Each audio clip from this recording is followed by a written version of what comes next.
morning and welcome to the City Council meeting. Before Mayor Parker calls the meeting to order, we ask that you please be seated and silence all electronic devices. City Council meetings are conducted for the official business of the City Council and to receive input from residents. Members of the public attending meetings shall observe rules of decorum and shall not engage in conduct that interferes with the ability of those present to observe or to participate in the meeting without disruption or fear of intimidation. An individual engaging in disruptive conduct may be removed from chambers and could be arrested for disruption of a meeting. Speakers who engage in disruptive conduct could have their mic muted and be removed from the chamber and arrested for disruption of a meeting.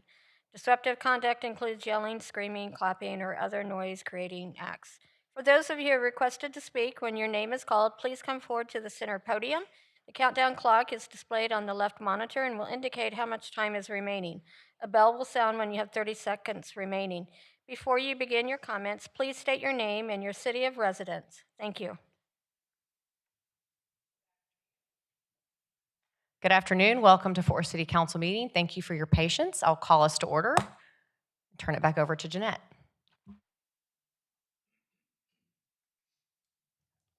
Today's invocation will be provided by Bishop Kevin Dickerson from Dayspring Family Church. Please rise for the invocation and remain standing for the pledges of allegiance.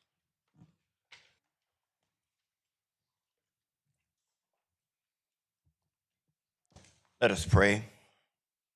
Dear Heavenly Father, we come before you with gratitude for the opportunity to gather in this place of leadership and service. We thank you for the city of Fort Worth, a vibrant and growing community, the mayor, the city council members, and all the residents who call Fort Worth home. Lord, as we enter this sacred season of Holy Week, we're reminded of the humility, sacrifice, and servant leadership demonstrated by Jesus Christ. As he entered Jerusalem with purpose and compassion, may these leaders also walk in wisdom, humility, and deep commitment to serve others above themselves. Today we pray for the council as they conduct the business of Fort Worth.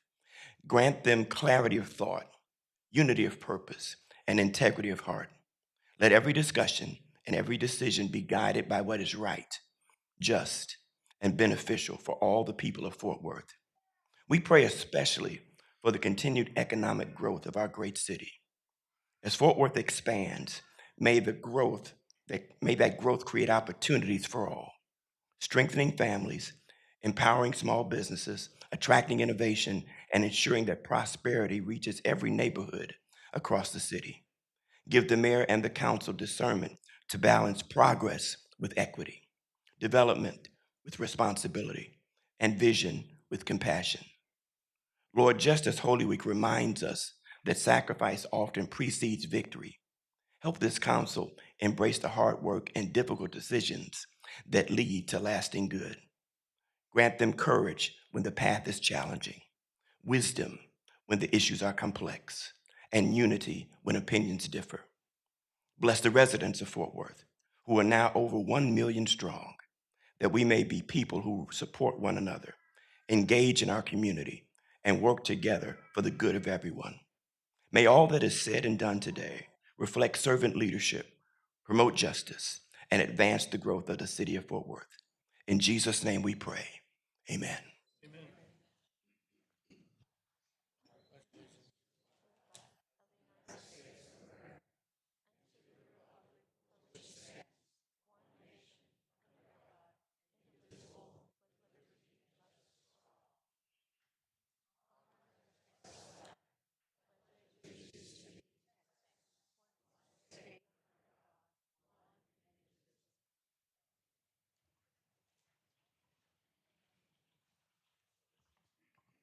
Mayor and Council, our first items will be special presentations, with the first one being a recognition of the Fort Worth Police Community Engagement Unit by the One Community USA Shop Talk Team.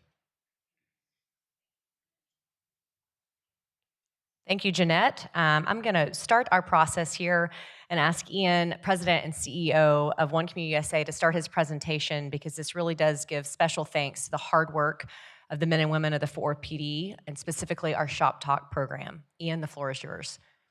Microphone's right here, Ian. Yeah. Good morning, Mayor Parker and Fort Worth City Council. My name is Ian Fewer, and I serve as the President and CEO of One Community USA.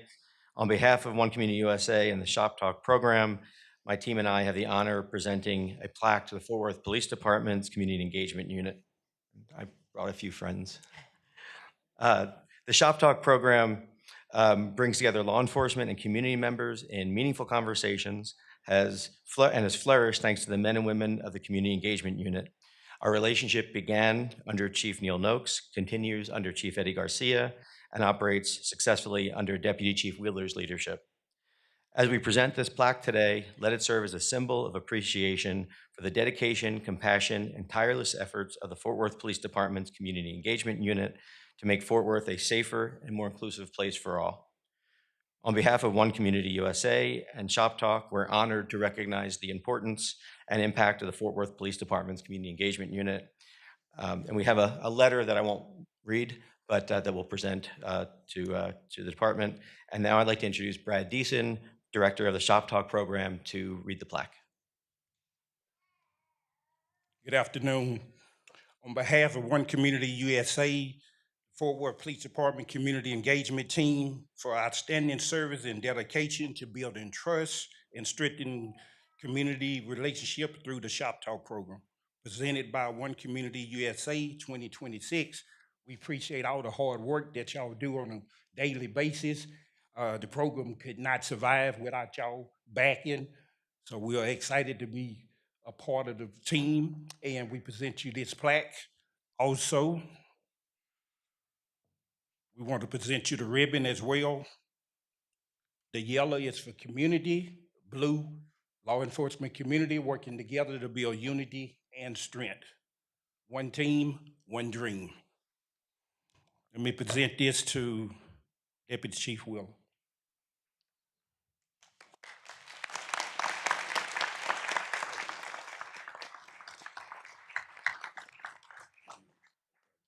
Thank you. Thank you very much. Do y'all want to take a picture before y'all sneak off? Okay. Just take down that barrier and y'all can come around and take one here at the dais. Council, you're welcome to join them for a photograph if you'd like to.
And Councilwoman Beck, I think the next one is yours. Oh, if I could get Mike Brennan and the folks from near Southside to join me at the podium, please. But most importantly, Mike Brennan. And anyone that's ever worked with Mike Brennan, come on down.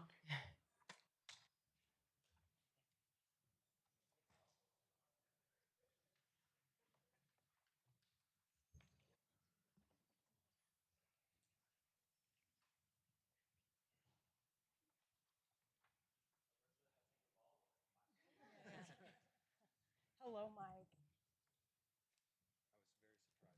Good. All right. So it took a lot of doing to get Mike Brennan here by surprise. And I will say, I'm not a recording of your daughter, so I probably won't make you cry today. So I like your dress, Anne. we're, Anne said she took a risk. She's wearing my dress. We're down here today, and you see so many people at the podium to celebrate Mike Brennan. We have a special recognition today. I'm not going to read all of it because I really just want to take the time to talk about the 20 dedicated years that Mike spent at Near Southside.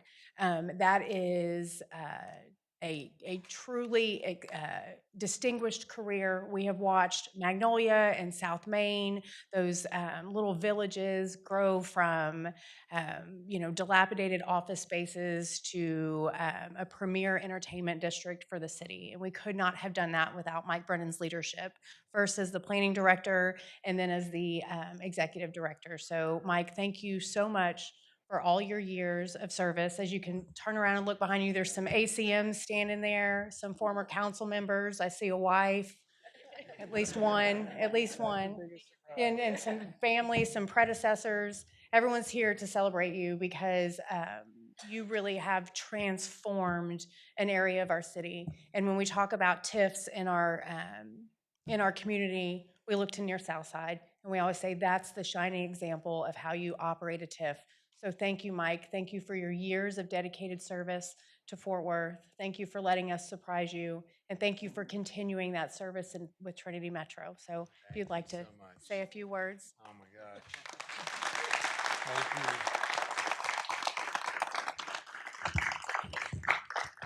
First, I want to tell my mom this is the first time I've ever been in City Hall without a blazer, and I apologize. Their fault for surprising me on this. This is too much. This is unbelievable. I am so fortunate to have worked for the last 20 years in truly my dream job. I could spend the next hour telling you how attached I am to the Near South Side and have been since I was a kid. And for somebody who got into just being interested in cities and urban planning, to be able to work in that district, but more importantly, with these amazing people, the people behind me and everything that you represent and have accomplished in partnership with our amazing team, and I want to call them out. It's Megan, it's Woody, it's Natalie, it's Austin, it's Becky, and our newest teammate Rachel, and our board of directors. It has been just the opportunity of a lifetime. I can't thank you enough. Hopefully everybody in this room that has no attachment to Near Southside Inc. is well aware of all the progress that we've all seen. That is the result of all of the folks that I'm accepting this on your behalf, just to recognize the great progress. And that includes the people that work in this building every day. The partnership between Near Southside Inc. and the city of Fort Worth is what makes all of this happen. And Jay, you've been there literally from the beginning in creating the TIF. And I saw Don Scott. Yes. Yeah. So this is a legacy that goes far beyond my work, but I'm very proud to accept this recognition, recognizing the progress that all of us have been able to achieve. And there's so much more to come. And Megan Henderson is the perfect person to lead the way. And that's what's going to happen over the next 20 years. So thank you so much. In true Mike form, he wants to accept this on behalf of everybody else, but we're not going to let you do that today, Mike. Mike, that is your proclamation, okay? Thank you. Yeah. If we all take a picture.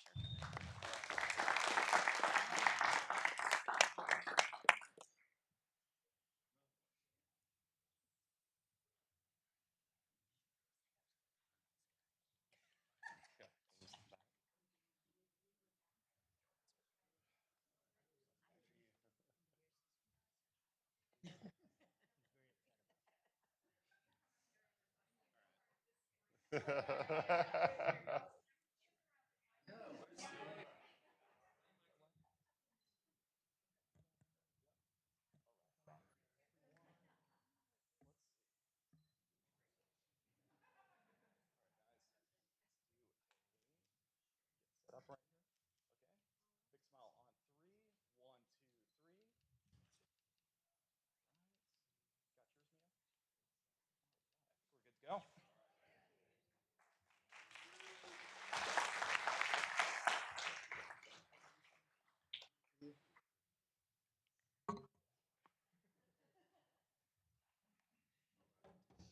Mike, we congratulate you, but as those that don't know, you didn't retire. You're bad at that. You've gone on to do great things at Trinity Metro, so we're very thankful for you as well.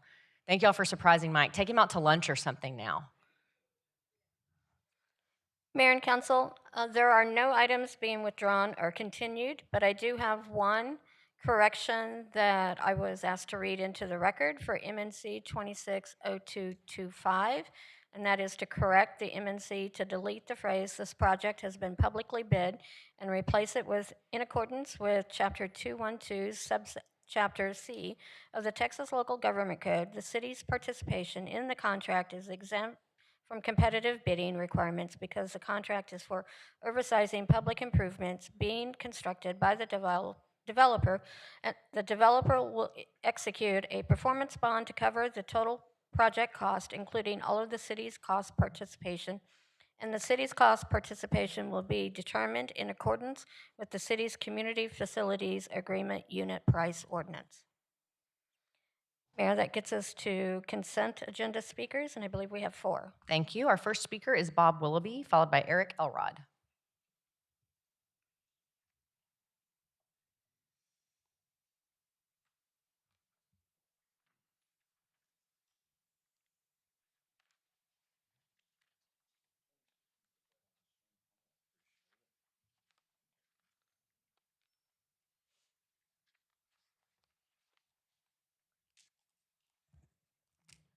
Now, before Mayor Mary Parker, we used to have 3 minutes on each one of these. We got to split it to a minute and a half. Thank you, Mayor. Whenever she gets on, oh, they already started my time. I knew I should have stayed over there. They started quick. Anyway, MC 260231. You know, back when Bessie Price was mayor, they read these things off and vote on them one at a time so people knew what was going on. Maddie, you messed it up so much no one knows. You did a great job. MC 21. This is about the police chief appointing Michael J. Moore. Well, we don't know who Michael J. Moore is. He might be like that. You know, we have a woman cop beater on the force now that we pay for because the POA put him back on the force. He was fired, he's back on it. So we don't know none of these people how they are. Second thing is the police chief, he runs away from the camera. That's a coward. I don't know. That's not a police chief. You need to hire a chief that's not afraid to talk to people. Bob, do you have anything related to MNC look. 2602131 or 0217? This is on. They're on 2 consent agenda. Real, 0231, the first one's all I'm talking about, the police chief. Okay. And then the other one, 0271, the kitchen equipment. That's the one down, next one underneath the line there.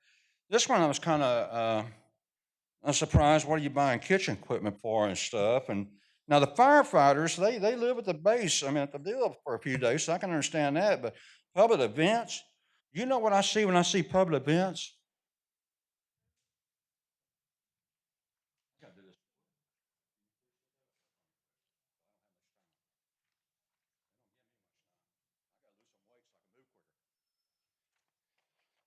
This is what I see if they get it up there in time. You know, your private event, you have Maddie at Dickey Arena, the mayor, only by invitation. We're not allowed to go to that when you have meetings. The general public. I guess we should call us the peasants. That's the word for it they used in the old days. That's what we are. We're not allowed to go to these private meetings like you had there. Now, is that 200,000? Does that go for that kind of public meeting there in your events? Park and recreation. What are they doing with $180,000? Geez, I don't know. Having parties or what? Aviation, the airport, the pilots. I don't understand that. The courts. Those judges make enough money they could pay for this themselves. So I don't understand all that 600,000 at all. And I know you won't answer. You people never have answers since you've been down here. So that's why we're here. See, first you do things to aggravate people, and then they retaliate. You make them look like they're bad. You're the ones that are bad. Understand that, okay? All right. Well, let's see. That's the 2 there, and I wouldn't trust anything that the police chief votes for because he's not qualified like y'all. You know, you never been to a council meeting? I never seen anything run so bad. And I wish these people would see the whole picture how it was before you. Then they know how bad it really is. Thank you. Our next speaker is Eric Elrod, followed by Jonathan Ragsdale. Is Eric? Thank you, Eric. Our next speaker is Jonathan Ragsdale. Thank you. Council, I think that's the conclusion of our, nope, I lied. Adrian Smith. Adrian Smith, District 6. I am one with the people. I'm here to speak on agenda item MNC 26-0240. This is the authorization execution of a fourth lease addendum to the lease agreement between the City of Fort Worth and Casa Manana Incorporated to authorize fund and participation of an additional $171,526 dollars and 79 cents for the building systems repairs and/or replacements made for the fiscal year of 2025. So I stand in support of this particular agenda item. We know that Casa Manana, if anybody who's a Fort Worth native like myself, is an important part of what Fort Worth is. Casa Manana Theater, to those who don't know about it, is the House of Tomorrow. It's a historic Fort Worth venue in the Culture District, known for its unique aluminum domed theater in the round design. Originally built for the 1936 Texas Centennial. It hosts Broadway shows, children's theater, and cabaret, offering a full season of musicals and plays, and also provides musical theater training. The current structure designed by Buckminster Fuller replaced the original outdoor amphitheater with a fully enclosed air-conditioned space in 1958. So again, Casa Manana is a very important venue within our city. Thank you all for continuing to support the arts. It is necessary. We know that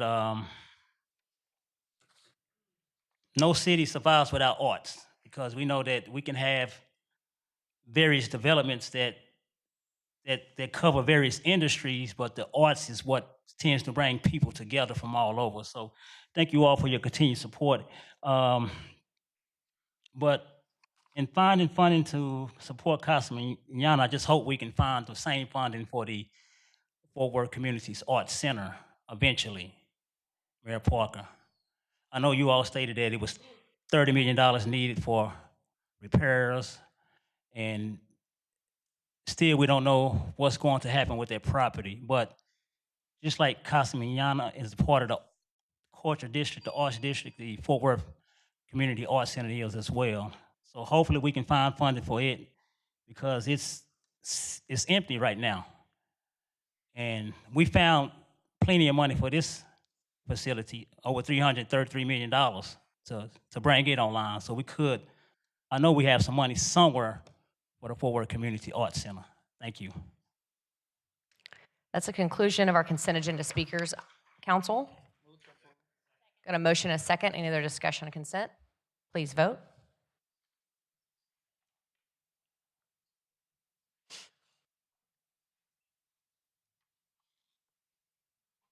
Motion carries.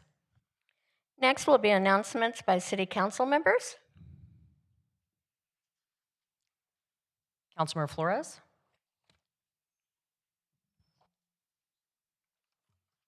Thanks, Mayor. All right, first slide. Attended the Big Brothers and Big Sisters of Tarrant County Big Impact Luncheon to recognize the individual partnerships and also organizational partnerships with that organization. Among those recognized was Commissioner Roderick Miles Jr. and a valued District 2 employer, BNSF Railway. So thank you to them and to all the other awardees. Next slide, please.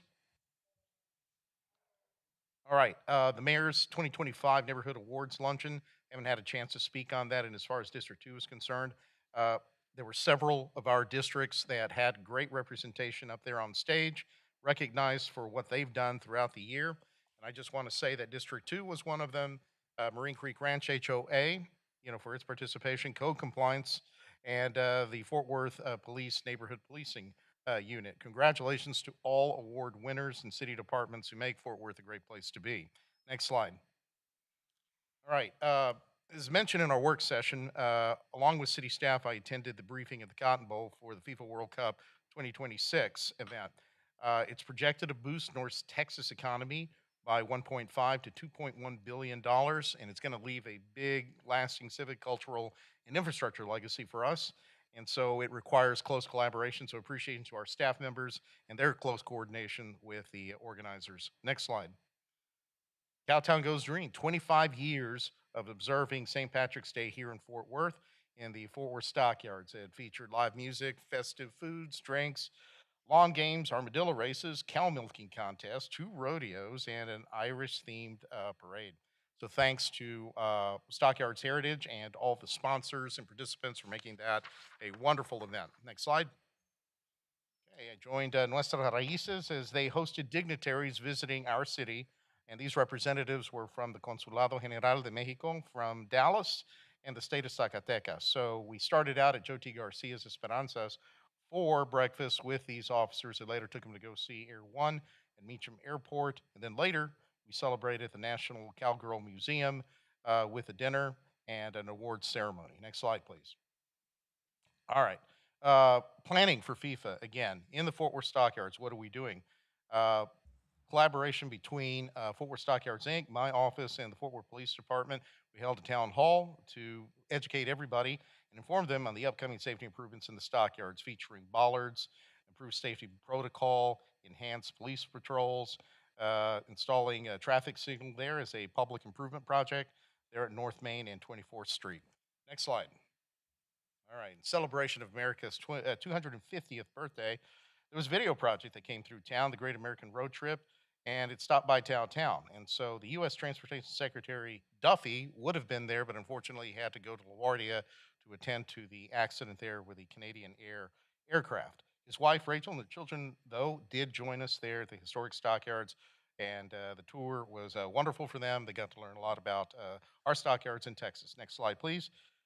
All right. Enjoyed spending time with the participants of Leading Edge Class 2026. Joining me was Council Member Hall. And as a Leadership Fort Worth graduate, it was wonderful to reconnect with these class members. And both myself and Mia answered questions from the moderator and allowed to share our experiences here on council. Next slide, please.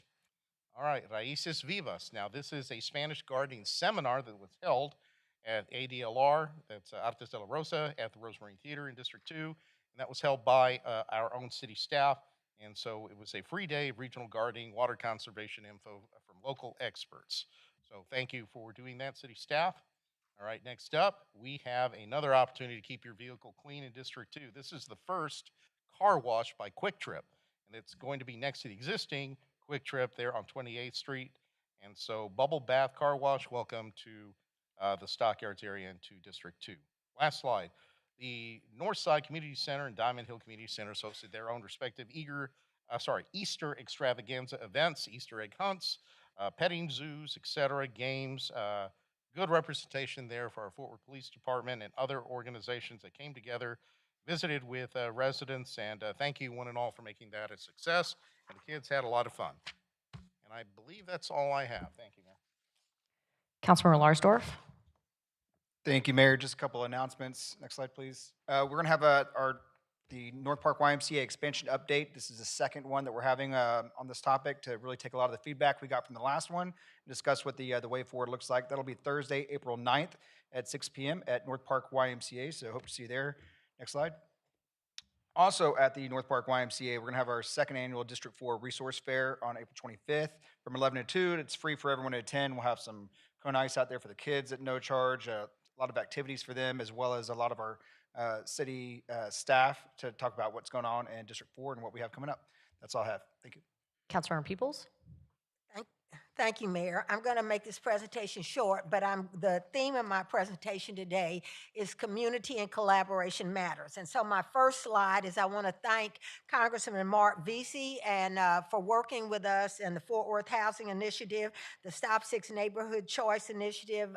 Congressman Vesey bought home another $3.1 million investment in the work that community is doing. So, and grateful to that. So next slide. I had an opportunity to represent the city of Fort Worth at the National League of Cities Congressional City Conference in DC, and it does matter. I am pleased to announce, Mayor and Council, that I have been appointed to the Community Economic Development Committee, and we have already started to do work to bring great things home to Fort Worth. So, next thing. I could not be prouder of what is happening in District 5, and I will tell you that the Central Storehouse, which is an amazing organization that does outreach to community and takes care of our neighbors, had their ribbon cutting. I was honored to join the mayor there who had remarks, and it is about taking care of citizens in Fort Worth. So it's all about collaboration. And then the next slide, I have to thank my staff. On Friday, I lost an amazing cousin and community activist, Marion Ernest McMillan, in Dallas, Texas. And so I was unable to attend this event. But my staff went, and they had a mother-daughter Fancy Nancy tea party. And so my staff represented complete with fascinators and gloves. And I need to thank the Fort Worth Library for providing educational gifts for all the children. So we do use money wisely, and those kids really appreciated the gifts they got from the library. And then finally, I see you back there, Director Rumley. I have to thank our extraordinary City of Fort Worth Municipal Court for the work that they do. On Saturday, we worked together and presented a court in the community. This is where individuals across the city of Fort Worth, not just in District 5, who have outstanding warrants are free to come in and take care of those warrants for things that happened in the city of Fort Worth. We said they were only set up to take 120 patrons. They actually took 131. They handled 428 cases and were able to resolve those and clear 360 warrants. And if you could have seen the families that come in, the young people that come in that get tickets, things, a grandmother brought her grandson in to take care of tickets. It is a much needed service, and we saw residents from across the city of Fort Worth. So I need to thank not only our city courts, but also the Potter's House of Fort Worth, who opened their doors free of charge to allow us to do things. So my presentation today was about collaboration and working together. Thank you, Mayor. Thank you. And Councilmember Nettles. Thank you. The first slide you see we had opportunity to go to the Tuskegee Airmen State Day. Thursday, March 26th, I was joined by Councilwoman Beck, honoring our veterans for their hard work and effort that they have done for us, paving the way for us to come next. The next slide was an awesome event at the Hillside Park street soccer field. They transformed the old dilapidated tennis courts to soccer fields. Mayor and I were there speaking on the behalf. We also had opportunity to kick the soccer ball blindfolded. We had several individuals that was there that were blind. They were playing soccer, and it was just amazing to see the effort that is happening. It's going to be transformable for the Hillside Community Center there, and so we are grateful for Visa, Street Soccer USA, Bank of America, and all those partnerships, as well as the Fort Worth City. Next slide, we have the annual Spring Glenwood Park Cleanup. It's going to be Saturday, April the 11th, from 8 a.m. to 12 p.m. The next slide, we opportunity for Sycamore Park public art dedication, April the 9th at 10 a.m. And the next slide is our All-Star Community Bank. We have opportunity to honor those who serve on our boards, as well as our community with the best yards and those who are beautifying the city of Fort Worth in District 8. I'm not sure if that next slide made it in. Oh, it did. We want to say congratulations to the North Crowley Panther basketball team winning the state championship again for the second time on Thursday, April the 2nd. It is a day to celebrate, so if you can make it out, it's going to start at 6:15. So I'm asking you to get there early. As we say at North Crowley, wear blue, be loud, go Panthers. And also, I want to give one other acknowledgement. And I will tell you, I guess, since I was a great athlete myself, also ODY, thank you, Michael Crane. ODY is in a matchup here in just a second. The boys soccer team is playing at 2:30 in Midland. So we're rooting on ODY to win in the regional championship today. And so those are my announcements.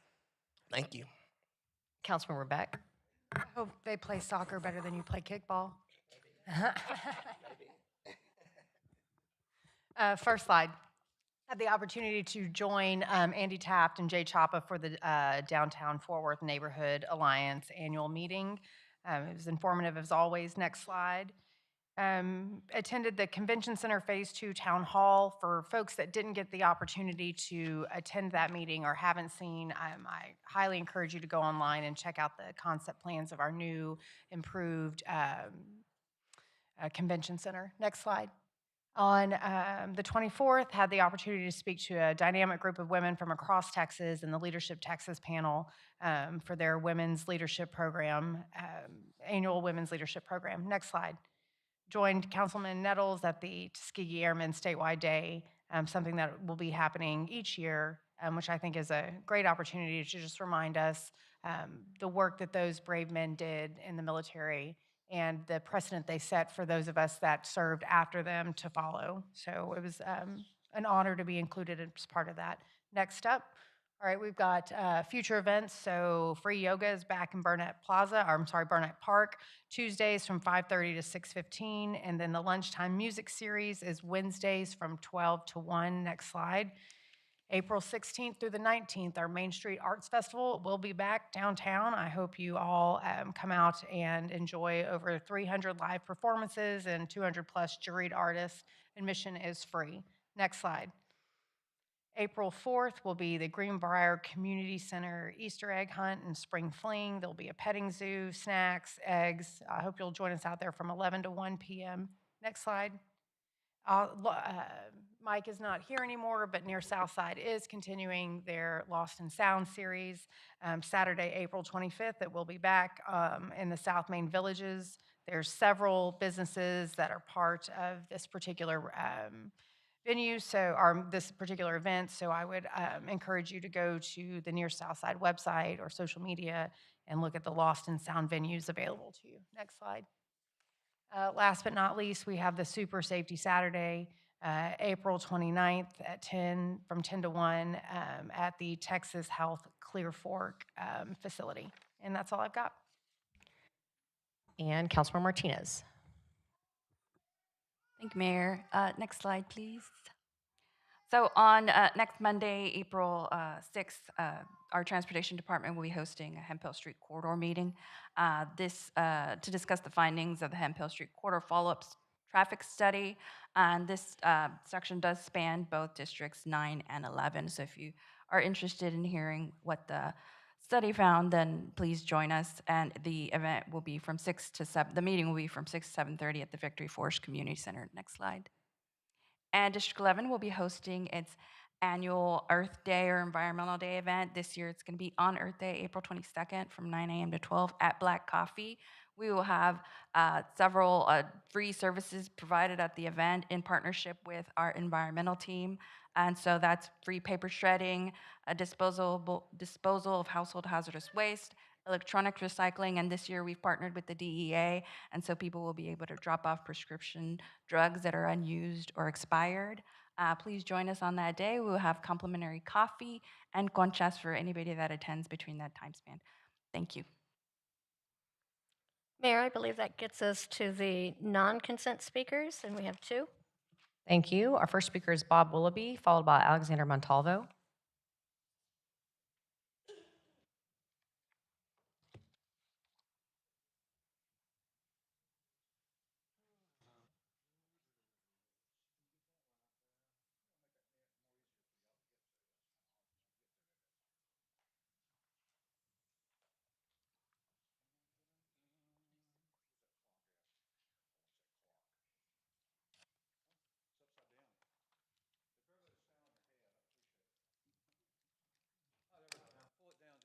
Bob, your time started. Thank you. All right, I knew it was going to start here in a minute. That's okay. I don't need much. Okay. Deborah Peoples is my council member. And I just wonder if Walter Peoples is a family member, because these people get elected up here, or I'm supposed to talk to them, though. I'm not allowed to talk to y'all. I used to live in a country called America. Okay. When you get elected up here, a lot of you never even been to, you never did your civic duty. That's why I don't have no respect for you, peoples. If you came down to some council meetings or bond meetings or done any of your civic, I asked you 3 years ago. I said, Matty Parker took away our right to speak. You didn't care. You never showed up once down here to help. Now you're here. Sustained. Chris, did you point to order me? Yeah. Why you point to order me? Huh? Mr. Willoughby, just attempt to be respectful. Okay, here's the point if you is, can. that, well, I'm trying to make, see, you won't let us connect the dots. So that was never here before y'all were here. Bessie Price was here 10 years, and I never heard point of order one time, and they were here on time. You were an hour late. But anyway, my point, I want to connect the dots like they do in a courtroom. You know, you don't allow us to do that. In a courtroom, you can start off, and the judge may interrupt you, but say, give me time, I'll put it together, and they'll allow it. But you don't allow it. You see a chance to shut you down, you shut you down. This 3 minutes should be immune from government. It should be. I mean, we should be able to speak on, not this one, the comment minute. But anyway, I just wonder if that's your family member. And then again, I don't know how in the world we can't even trust you. I offer you $100 to answer questions, you wouldn't do it. I don't have no faith, no trust in you. That's why I have no respect for you. I'm going to offer you again. I'll offer you $100 if you'll take 5 questions, and I'll give $100 to take Jewish Children's Hospital too, if you'll just answer 5 questions. That's what a council member's job is. If you do that, I'll get some respect for you. Until you do that, I have no respect. And Matty Parker, you lied about me. You never took that back. That's why I don't have no respect for you. When you take back that lie and Channel 8 takes back that lie and the Star Telegram reprints that lie, then we'll be in good shape. Nothing about, thanks. Great to see you, Bob. Next speaker, Alexander Montalvo. Is Alexander here? I don't see him. Council, I think that's the conclusion of our non-consent agenda speakers. Thank you. Council, that gets us to CP-336. Thank you. Councilmember Peoples, I'll call on you. Mayor, I'd like to make a motion to suspend the council rules of procedure 5.2.1 to allow this council proposal CP 336 to be acted upon at this meeting. Got a motion and a second, council. Any other discussion? Please vote. This is the motion to suspend the rules.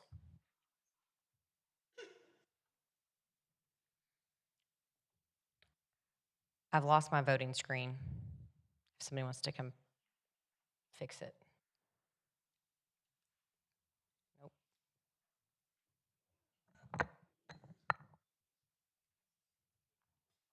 Thank you.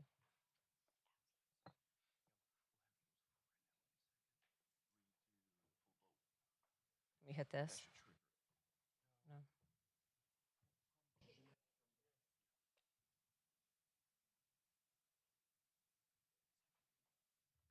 No vote.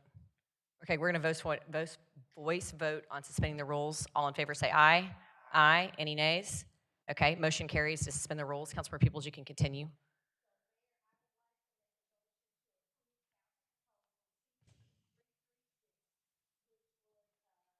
Provide a fee waiver for Breaking Every Chain March, which serves to denounce human sex trafficking and spread mental health awareness on Saturday, April the 25th, 2026 at Eastover Park. Got a motion and a second. Council, please vote. I'm an aye. If you can vote for me, and then the rest can vote. Aye. Because y'all have a voting screen, yes or no? No. There we go.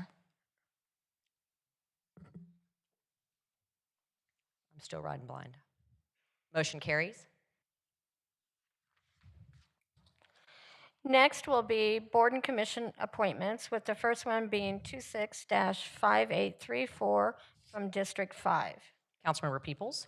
So, Mayor, it is with great pleasure that I request your consideration to appoint the following individuals to their respective boards with partial terms effective March 31st, 2026 and ending October 1st, 2027.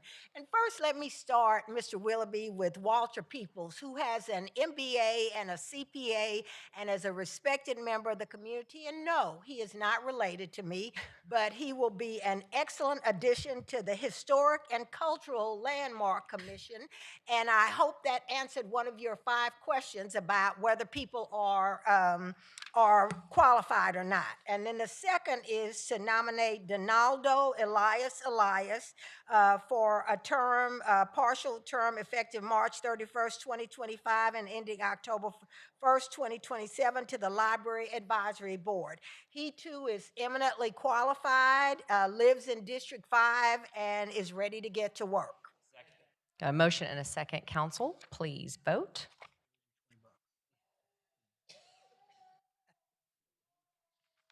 Motion carries. Next will be board appointments at large, item 26-5835. Is this your Board of Adjustment? Yes. Yes. Looks like we've got Madison Gutierrez as a partial term alternate 3 for Board of Adjustment Council. All applications and information are available in the City Secretary's office. Second. Got a motion and a second. Please vote.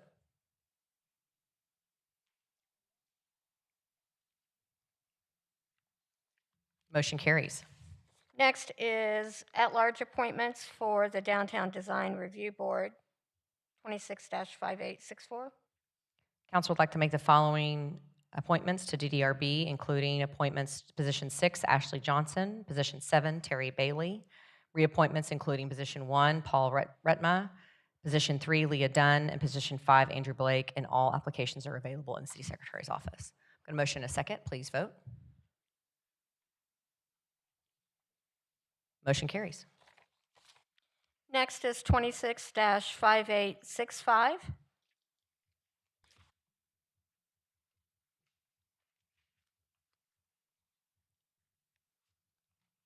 boy. Councilmember Flores, I'll call on you. Sorry, you may have to come back, IT. Councilor Flores. There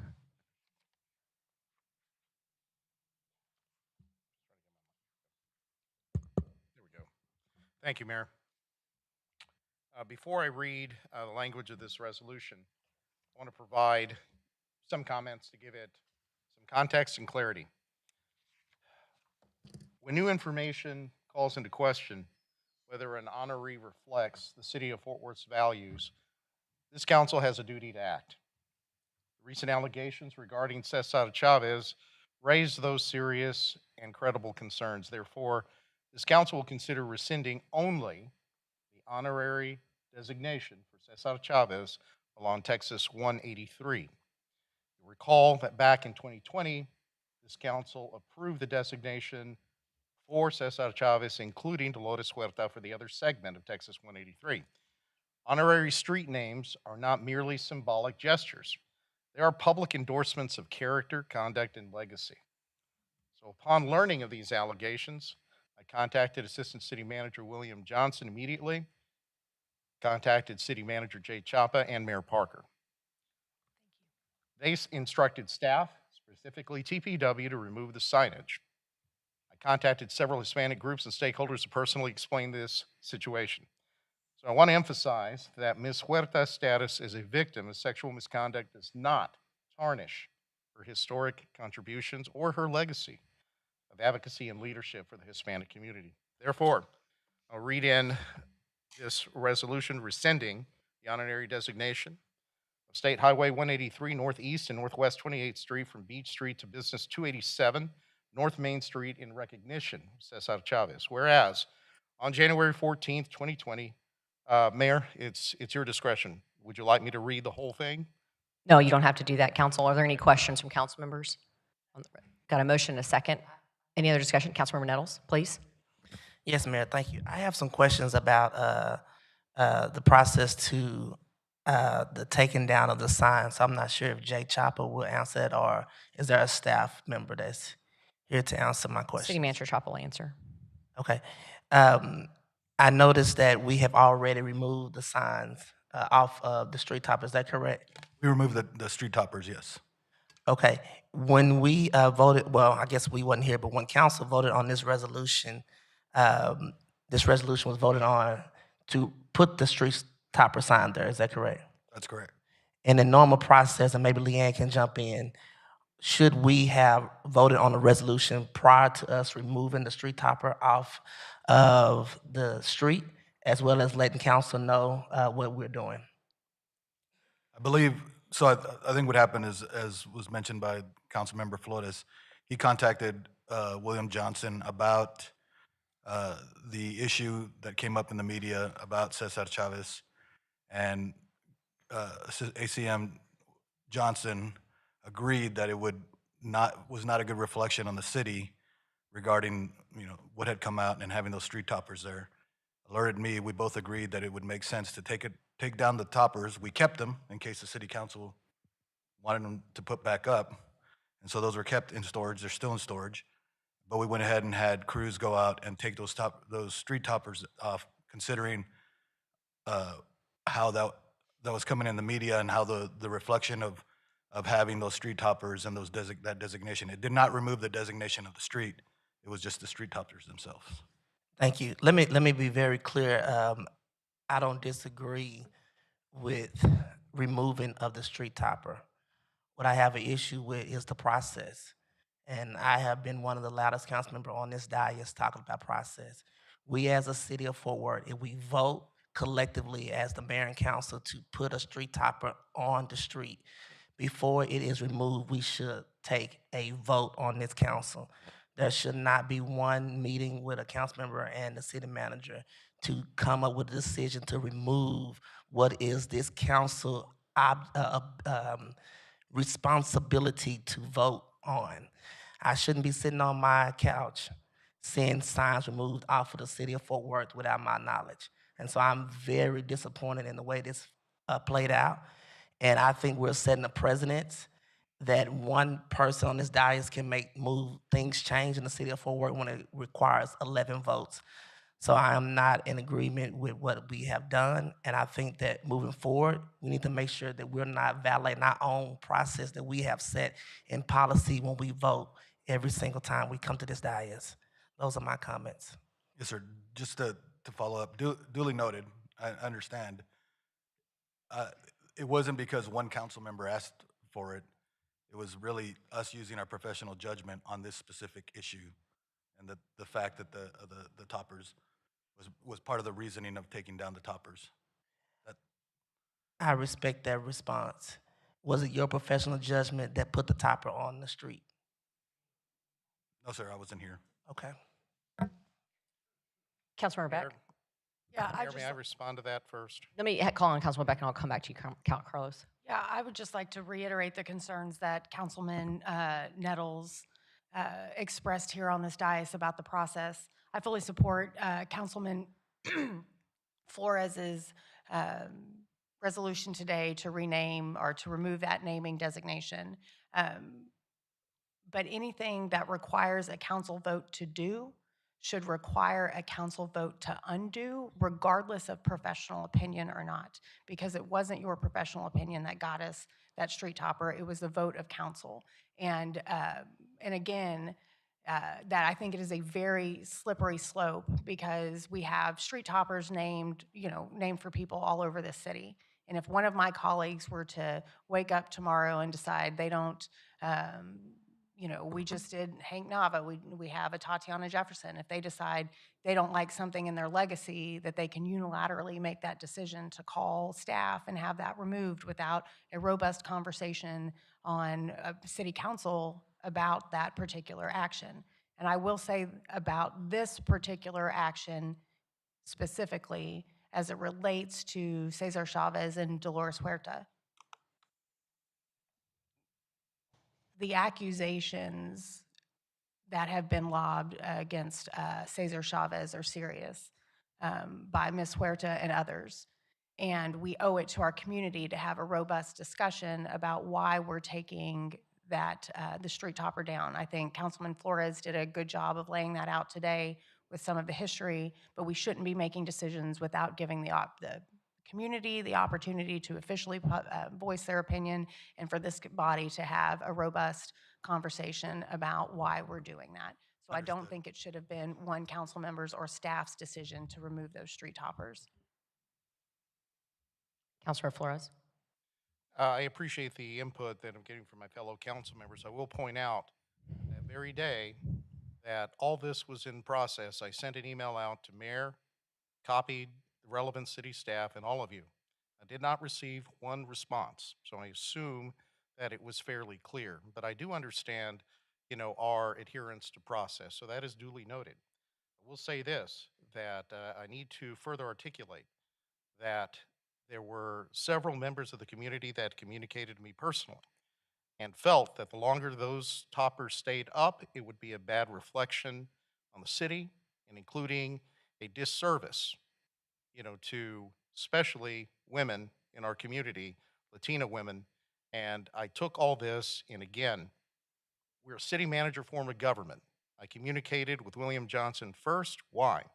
Because back in 2020, when he was heading the TPW department, I worked with him to set up the stage for this council to vote on getting those two designations set up. And both myself and he talked with Jay Chapa. It was staff that directed TPW staff to begin to take those down. I had my own personal views on that. And when I spoke to the mayor, we were in agreement there, but I understand several of my fellow council members were over in DC at the time attending the NLC conference. So there was not an opportunity where I could have one-on-ones with every one of you. So the most expedient way to do that was through email. So again, I appreciate the comments here, and I think ultimately this council has to do what's right.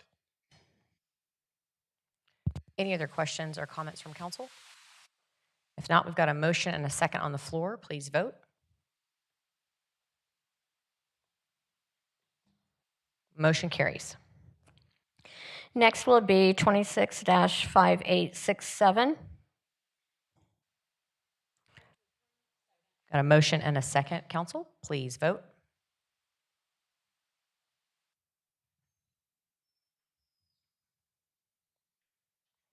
Motion carries. Next is MNC 26-0205. Staff's available if you have questions. Councilmember Flores.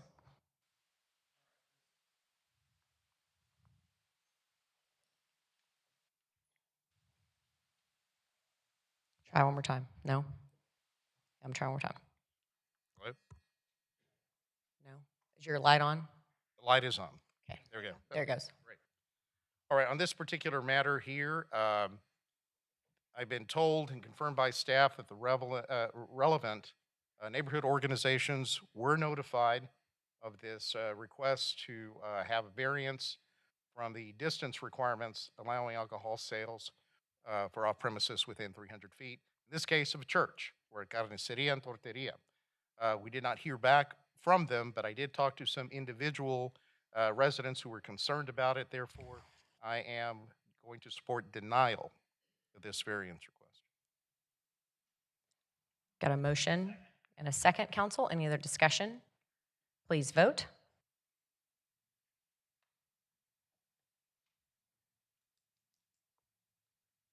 Motion carries. Next is MNC 26-0243. Council, I'm going to move straight into public speakers and call I'll call you in a second. And I'm going to call the two applicants up afterwards because I know there's going to be a series of questions. Councilmember Crane.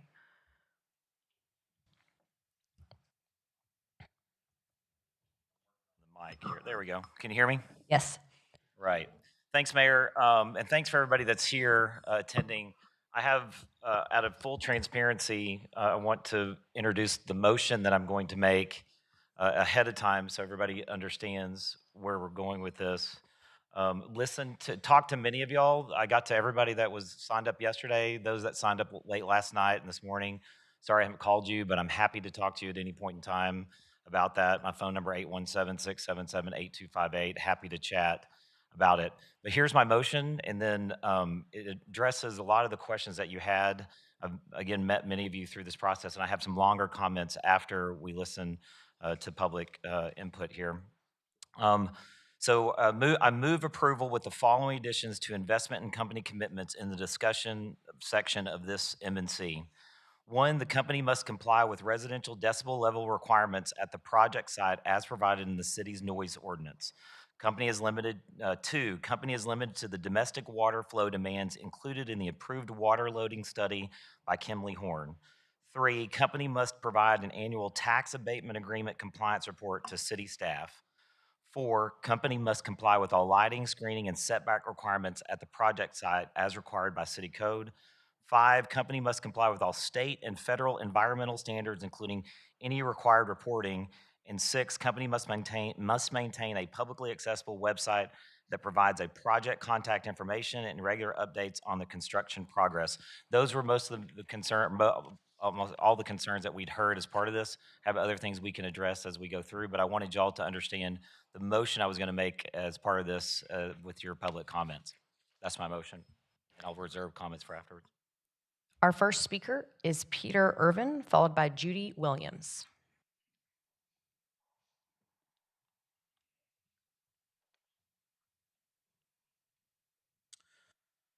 Hello, my name is Peter Irvin, and I'm a resident of Council District 6. This development and this motion isn't directly in my district, but I feel it is important to speak on it because, it sets precedent for what we do here in Fort Worth going forward. So as you consider your vote today, I ask that you also consider what happens after it passes, not just for this development, but for every data center that follows it in Fort Worth. An economic data development agreement is only as strong as its enforcement. This agreement requires quarterly and annual compliance submissions from EDC before any abatement is paid. This is a meaningful requirement, but compliance submissions are self-reported. The company reports its own numbers, the city reviews them, and abatement is paid. There is no independent verification. There are no boots on the ground performing an inspection function.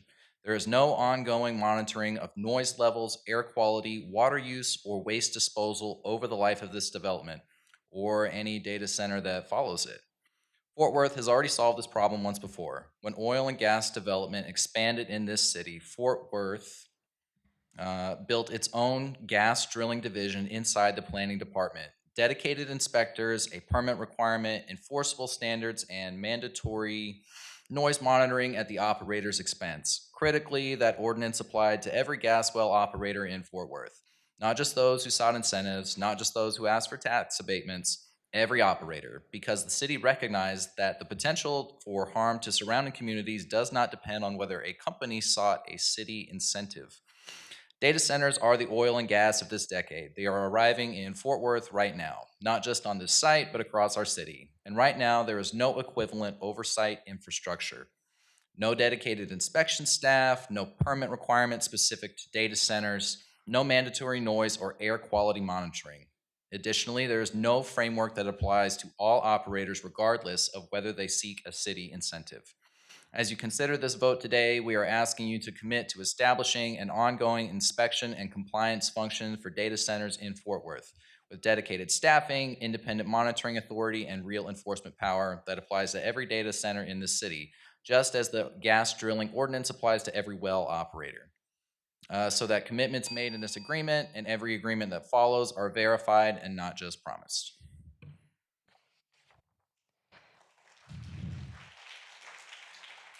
Our next speaker is Judy Williams, and it might be important to note too that first ding, you still have 30 seconds left, so I just don't want anybody to cut themselves off too short, just in case.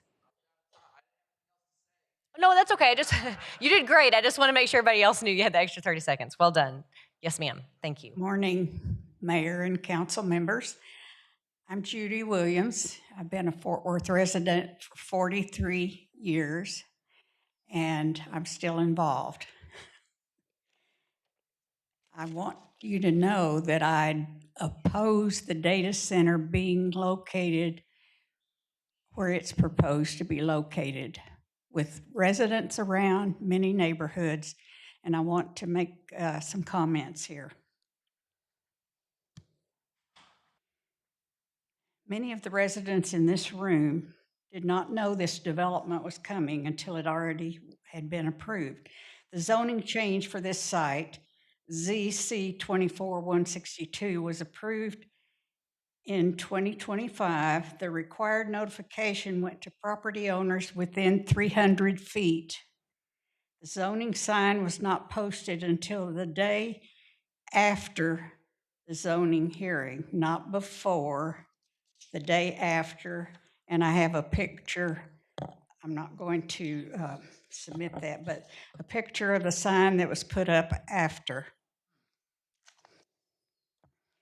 By the time the sign went up, the decision had already been made. Residents of Skyline Ranch, Markham Ranch, Benbrook, and surrounding unincorporated communities were either not notified or received notices so general they did not understand what was being proposed.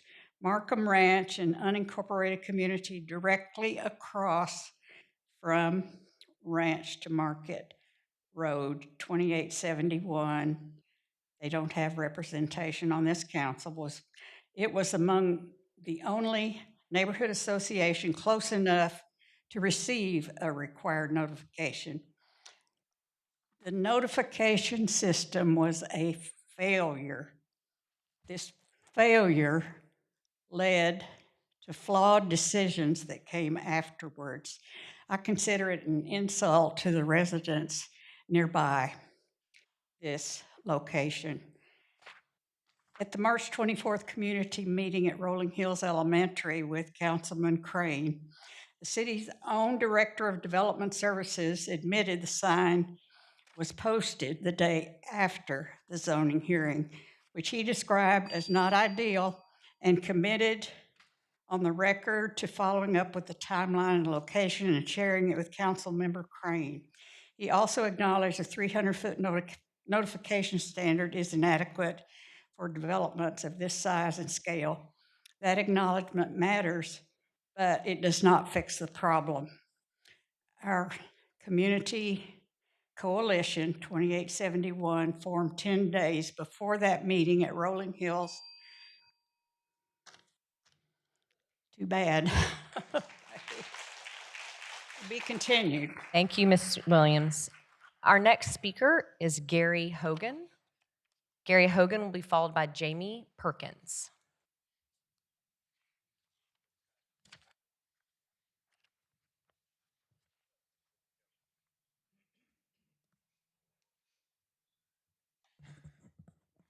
Good afternoon, Council. My name is Gary Hogan, and I don't live in the area that this proposed data center is going. But, and Mr. Peter there pretty much covered most of what I was going to bring forward. But I would like to also emphasize that I'm not in complete agreement with these abatements for these businesses coming. They're going to be coming anyway. We all know that.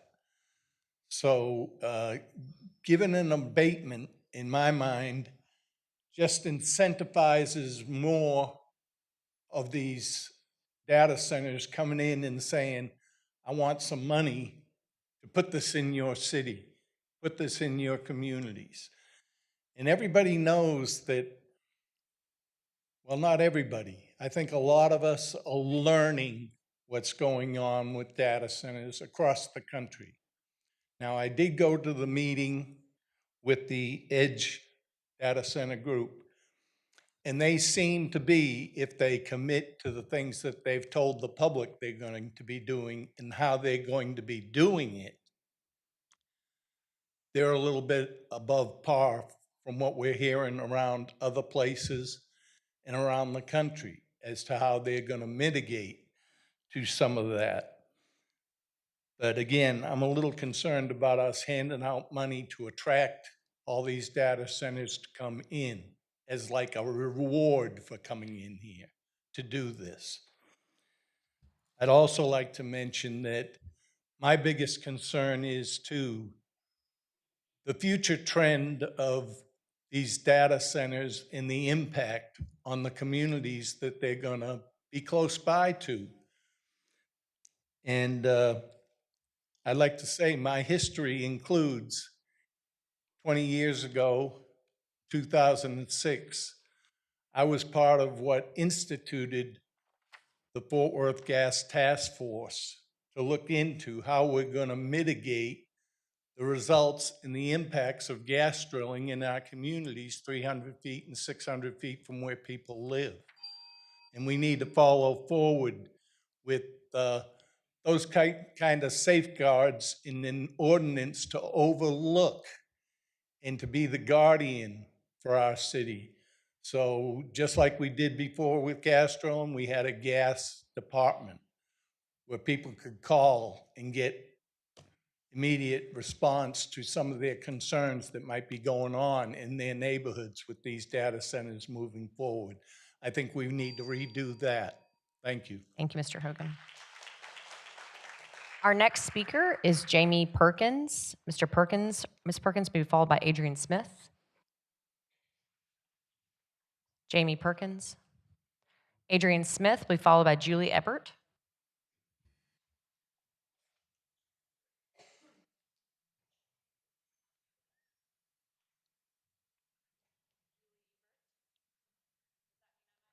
Well, he's just doing, Adrian, go ahead and start, and then we'll get it up there. Adrian, you can go ahead and start your time. There you go. So time started. Go ahead, Adrian, go ahead. And then I'll call Ms. Ebert. City Secretary's office has that handled. Thank you, Adrian. Go ahead. Time started. Nope, time started. Thank you. It's so disgusting of you, Mayor Parker. So who's in your backyard? PMB Capital Investments, all right? That's on their website. They own Via Ranch. They're the ones who invested in that particular plot of land. The global edge data center market size is valued at $19.47 billion in 2026. We haven't even started the year. And it's expected to grow to $88.89 billion by 2034, registering a CAGR, compound annual growth rate, of 20.9% during 2026 through 2024. Couple of questions. How much did PMB Capital Investments make off the sale of the land that this juggernaut now controls? Why are we considering tax abatements for a juggernaut which has the capital to build right out? Why should the community as well as the city lose out on taxes that could be secured for future growth purposes? Don't we currently have a budget shortfall, City Manager Jay Chappell? There is $67.5 million in taxes we can bring in over the course of this particular agreement if we hold this juggernaut to building right out. Mayor Parker, I recall the previous council meeting where you stated, we haven't done our homework, and that was in relation to data centers. This was relating to another data center that was greenlit for development in predominantly Black and brown communities. You see how that don't circle around? It's no longer in our communities, it's on the other side now. There is only one color multi-billion-dollar corporations recognized, and that's green. Amendments. We heard amendments by Councilmember Crane. Amendments tell you everything that's wrong with what's being considered. This mayor, as well as council, has a known track record for going against the will of the people, regardless of opposition against what's being considered by a developer. The data center proposed, we, the people, stand in great opposition against. The cons far outweigh the pros for the data centers and the establishment of them. The zoning commission should operate non-biased and make decisions independent of the council members which appointed them. The zoning commission's decisions on a case, rather for or against, are not final. The council member has the authority to override them. In closing, you all, it only takes 20% to remove a council member out of the seat. I think the time is now. Starting with this community. You got one. Our next speaker is Julie Ebert. Julie will be followed by Amy Dodd. Mayor, if we could just, as a reminder for the speakers, to state their name and their city. Thank you, Jeanette. My name is Julie Ebert, and I first became a resident of Markham Ranch in the 2871 corridor in 1995, and I'm a lifelong Fort Worth resident. As you consider this vote today, we ask that you also consider what our community will live with permanently once this development is operational, and what protections need to exist, not just for this data center, but for everyone that follows it in Fort Worth. At our March 24th community meeting, EDC confirmed that an acoustical study was conducted by a firm called Ostergaard in August of 2025. EDC has stated that they will comply with Fort Worth's noise ordinance, and we take them at their word. What we are asking for is the ability to verify that over time for this development and every data center that comes after it. That study has not been made public. EDC cited financing confidentiality provisions. Our community cannot review the methodology, the measurement locations, the assumptions made, or whether the study accounted for cumulative noise from multiple buildings operating simultaneously on the same site. We are being asked to trust numbers from a study we cannot see, and with no ongoing monitoring in place, we have no way to verify them once operations begin. What we do know is this: generator noise at the property line during emergency operation was estimated at 60 to 65 decibels. And unlike most industrial uses, a data center never stops. The noise will be constant, 24/7, 365 days a year. Directly across the street from this development is a horse breeding farm. The Ostergaard study found noise levels of 30 decibels at the nearest residence, but animals have significantly more sensitive hearing than humans.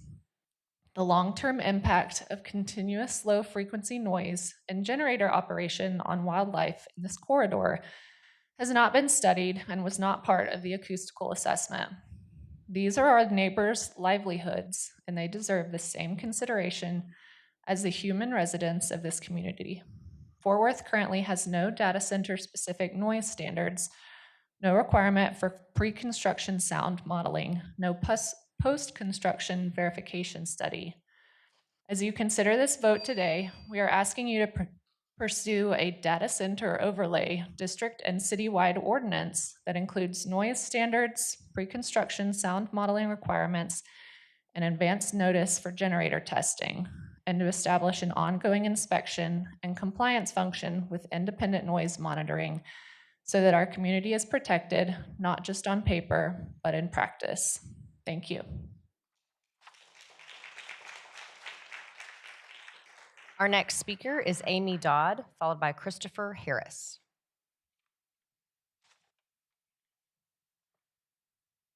Good day. My name is Amy Dodd. I am a resident of Markham Ranch.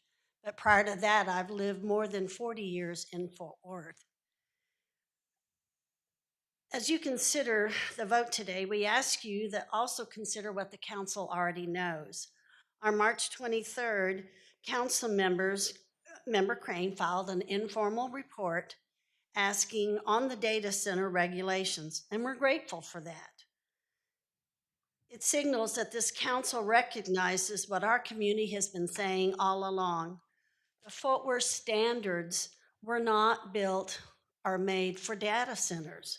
We need to update our standards. On September 30th, 6 months ago, Councilmember Jeanette Martinez called for the ordinance creating limits and restrictions for data centers. Right here in this chamber, Councilmember Deborah Peoples, Elizabeth Beck, and Mayor Parker all echoed and agreed to that, and it was on record. 6 months has passed. There's no ordinance, no draft, no timeline. What our community is asking for is not acknowledgement, but action. We need accountability. The informal report process is where the policies began. That process is only as valuable as to what this council does with it. A report that sits on the shelf protects no one. A report that produces ordinances, inspection standards, the enforceable zoning requirements will protect everyone. Our community, when we got wind of this, acted, and within 10 days, not only did we have a website up, thank you to some of our young mothers, we had this meeting where it was standing room only at the Rolling Hills school, and then we really believe that this process can work. We want to protect our community. It already has Fort Worth already's got multiple data centers ready to roll. They're ready to be built. They're ready to come into the neighborhoods. And so we're asking, this window is slipping away from us. We need to have ordinances and things already in place to protect not only my community and especially our wildlife and our multi-million-dollar breeding farm across the road. I live within less than half a mile from the data center. And so we want you to ask you to commit on record to get a specific timeline and informal report findings to ensure that our community's full range of questions are included. Thank you. Thank you, Ms. Dodd. Our next speaker is Christopher Harris. Mr. Harris will be followed by Morgan Ford.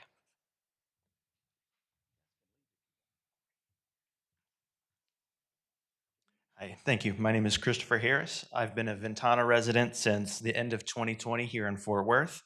I work in cybersecurity, so I do have an interest in seeing the continued building of data centers in general, but I do not agree with having a data center being built so close to residential areas just because of how little we know about this data center in particular. I'm particularly concerned about infrasound, or the low frequency sound that was mentioned before, which is typically below 20 hertz. These low frequencies travel farther than the typical frequencies that you'll measure for city ordinances. So for example, with the edge data center, they said it'd be around 50 to 60 decibels at the property line, but it can travel farther and still impact people at those lower frequencies. There's been a lot of studies on people with these low frequencies that can cause things like depression, sleep disorders, stress, nausea, headaches. Extended exposure can cause vibroacoustic disease, which can make your heart harden and not pump blood. And so the data around low frequencies is pretty well understood, but there's still a lot of research being done into how data centers affect that. There's been some research done on larger data centers, much larger data centers, that show it's actually 40 to 50 decibels louder in these lower frequencies at extended ranges than just your general ambient noise. And so because of that, I have a lot of concerns about how that will impact our health. Being so close to neighborhoods, being within 2 miles of an elementary school, we don't really know how that's going to impact those kids and just the people who live there and don't have the opportunity to just go up and move away if they start having symptoms. So that's all I had to say. Thank you.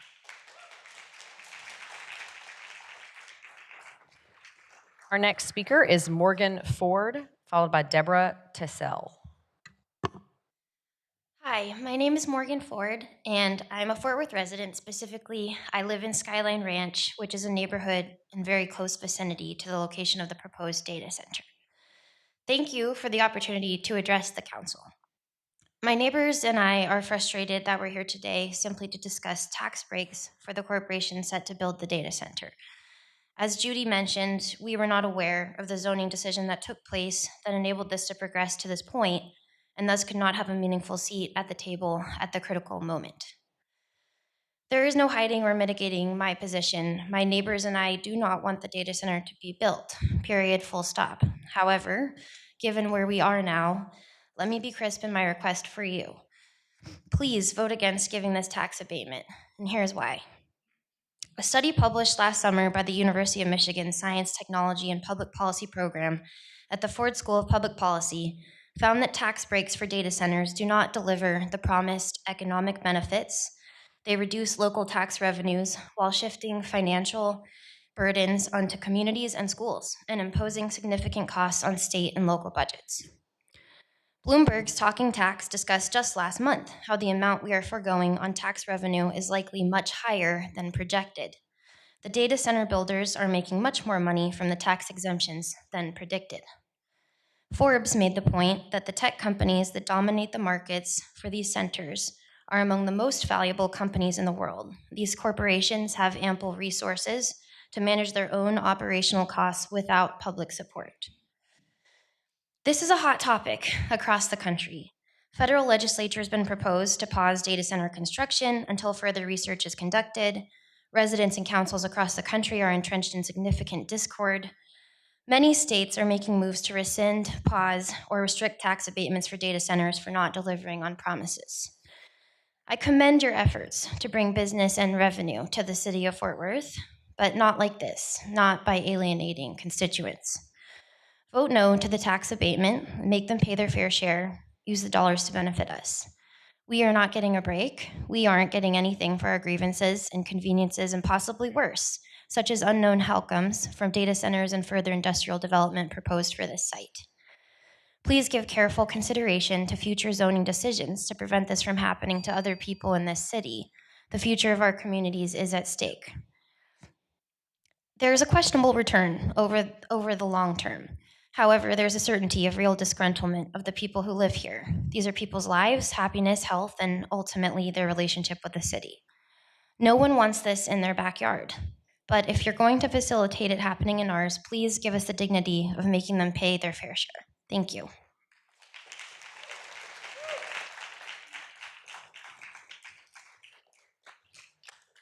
Deborah Tassell, followed by Ambika Sharma. Is Deborah present? Ambika Sharma. Ambika will be followed by John McFarland. Hi, my name is Ambika Sharma. I'm a constituent of Dr. Mia Hall, so District 6. Congressman Michael Crane, you did call me yesterday, thank you, but you didn't listen. So here I am to have my say. I'm originally from India. I moved to the US, specifically to Fort Worth at the age of 15. I'm a graduate of Fort Worth ISD, went to Northside High, then went to TCU and basically graduated with international economics, political science, and mathematics, and then went off to Washington, DC, and then eventually Switzerland, Germany, Israel, Chile, several countries, doing nothing but international diplomacy and also international economic development. So I've spent my 20s like really thinking about what causes growth. So I have a sense, like I have an opinion about that. And in my 30s, I got privileged and I landed up in Silicon Valley. So I've been part of some companies that have gone from startups to now being a publicly traded company. And in my next stage, I hope to leverage from AI and have my own startup leveraging artificial intelligence. So similar to another person who spoke from a perspective of cybersecurity, I also have an interest in AI in North America, but in a responsible manner. And what I mean by that is, I wish this was a discussion about whether we should have this data center, but unfortunately, it's about whether there should be this property tax abatement as an economic tool to spur growth. In return, what do we get? We get 50 full-time jobs for less than the median salary of Fort Worth. That's not really a good fundamental. Let's look at what Abilene is doing. Abilene is in international news for Project Stargate. That's a $500 billion project, and it's being funded by OpenAI, Oracle, SoftBank, excuse me, the Japanese company. So that's a really big project.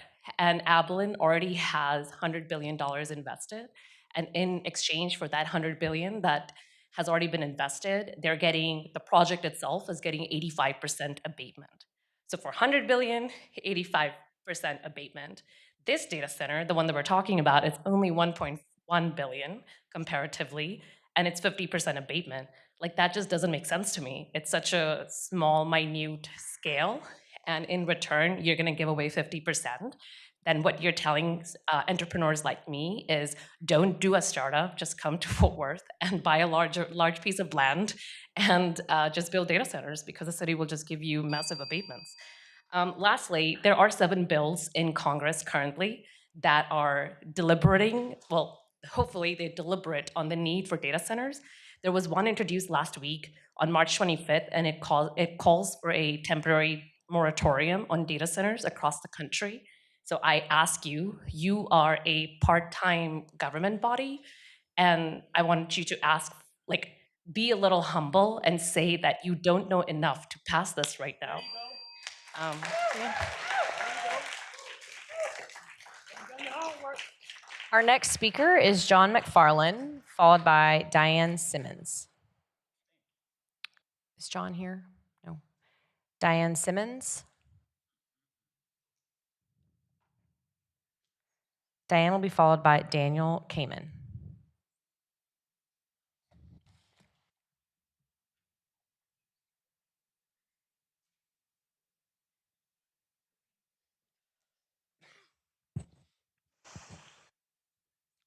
Good afternoon, Mayor and council members. I'm Diane Simons, and I live in Benbrook. I appreciate the opportunity to speak today. I'm here to urge you to reject the proposed tax abatement for this data center project. This is not a question of whether we support economic development. We do. The question is whether this particular deal meets the standard of fiscal responsibility, fiscal responsibility, measurable public benefit, and long-term sustainability for our community? Right now, the answer is no. First, from a policy standpoint, tax abatements should be performance-driven investments, not speculative giveaways. Data centers by design are low employment facilities. Industry averages show relatively small permanent workforces compared to the scale of capital investment. That means the cost per job created is extremely high, making this a poor use of public incentives when compared to other types of development. Second, we have to consider infrastructure and resource impact, especially here in North Texas. Data centers require continuous, high load electricity and significant water for cooling systems. In a region that already faces grid reliability concerns and periodic drought conditions, approving incentives without strict safeguards shifts real risk onto residents. Have we required a full accounting of projected water usage? Guarantees against increased strain on local utilities, commitments to renewable or off-grid energy sources. If not, then we are subsidizing infrastructure pressure without adequate protections. Third, there is the issue of foregone tax revenues. Property tax abatements directly affect the funding base for local schools, public safety, streets, and infrastructure. In Pembroke and the greater Fort Worth area, we're already balancing growth with the need to maintain services. Every dollar abated must be justified by a clear, quantifiable return, and in this case, that return appears limited. Fourth, site selections, reality matters. Data centers are typically located based on access to transmission power, fiber connectivity, available land. Those conditions already exist in this region, which raises a key policy question. Are we incentivizing behavior or simply rewarding a decision that would happen anyway? If it's the latter, then this abatement is not economic development policy. It is it's a transfer of public value to a private equity. Fifth, equity and consistency. Small businesses in Benbrook, Ridgely Hills, and Southwest Fort Worth do not receive tax abatements to operate. They contribute fully to the tax base while creating jobs and community activity. Public policy should not favor capital-intensive, low-employment projects over the businesses that actually drive local economic life. Thank you.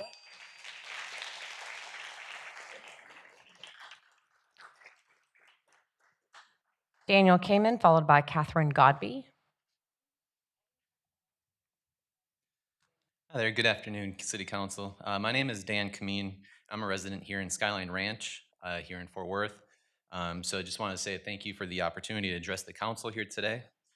First off, I wish this meeting was at night because I know I talked to multiple neighbors and they said they would make it if they could get off of work, but they weren't able to. I actually had to take a vacation day just to show up today.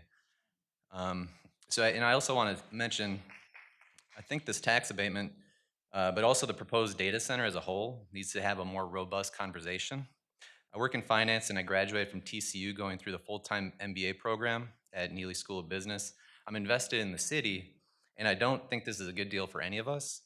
When it comes to tax abatements, Fort Worth already has natural advantages, location, transportation, a pro-business culture, and a growing population. I feel like true economic growth comes from a strong tax base and high quality of life, not from temporarily shielding profitable companies from their fair share of taxes. Next, I was at the neighborhood meeting last Tuesday at Rolling Hills Elementary, and I just felt like the tone was, this is how we're going to change your community, and it didn't seem like they were, working with us. I just wanted to be able to be included in the conversation here, since this is being put in our backyard.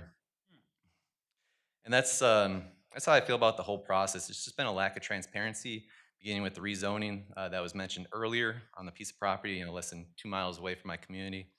And also, I did want to echo the horse ranch there, Buffalo Ranch, and the horses. I'm glad that was mentioned prior. That was one of the things I wanted to talk about. And because yeah, there's been no studies done on animals. And also, I feel like we need to be concerned too about our children. How is this going to affect them? I have a 1-year at home, and so the question is near and dear to my heart. How this is going to affect him. EDGE was established in 2023. So what's the long-term health impact to residents that live within 2 miles of data centers? I feel like we need to know that question before we move forward. Fort Worth is, we say this is where the West begins. And when I think of the West, every square inch isn't developed with homes and data centers and Walmart distribution centers. I feel like it's a place we're going to explore outside, enjoy the view of cattle roaming and horses grazing. I did want to note too, an article came out yesterday. The Earth Observation Group at the city of Cambridge, they found surface temperatures increased by an average of 3.6 degrees Fahrenheit after a data center started operations. In extreme cases, nearby temperatures increase up to 16.4 degrees Fahrenheit. So just, I want to say no to tax abatement and no to this data center. I think there's just too many questions still unanswered. Thank you.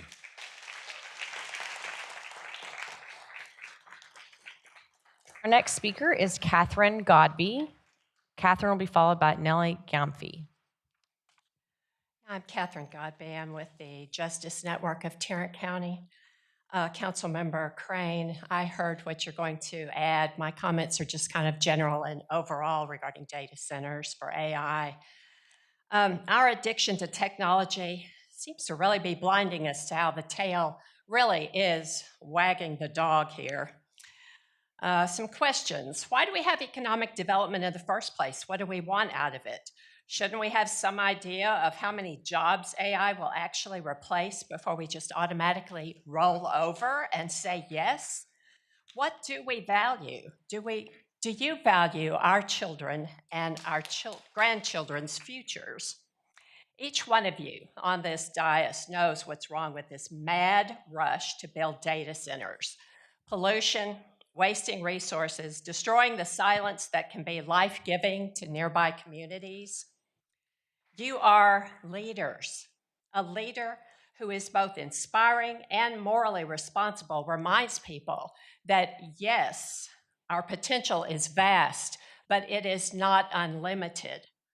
Progress is complicated.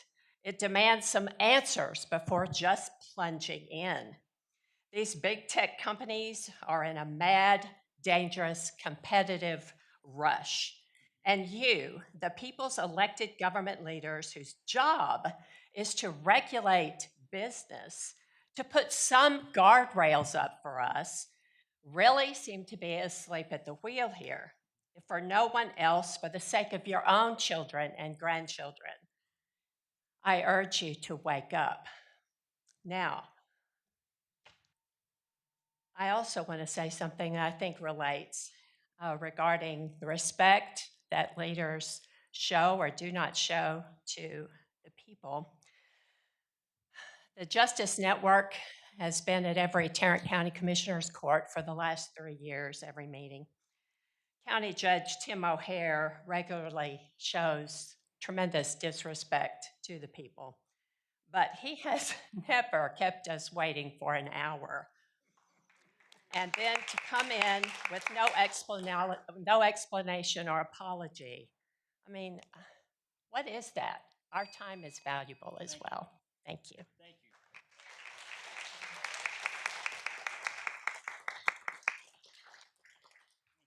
Our next speaker is Nellie Gamfee, followed by Cheryl Lee. Is Nellie present? Our next speaker is Cheryl Lee, followed by Krista Irby.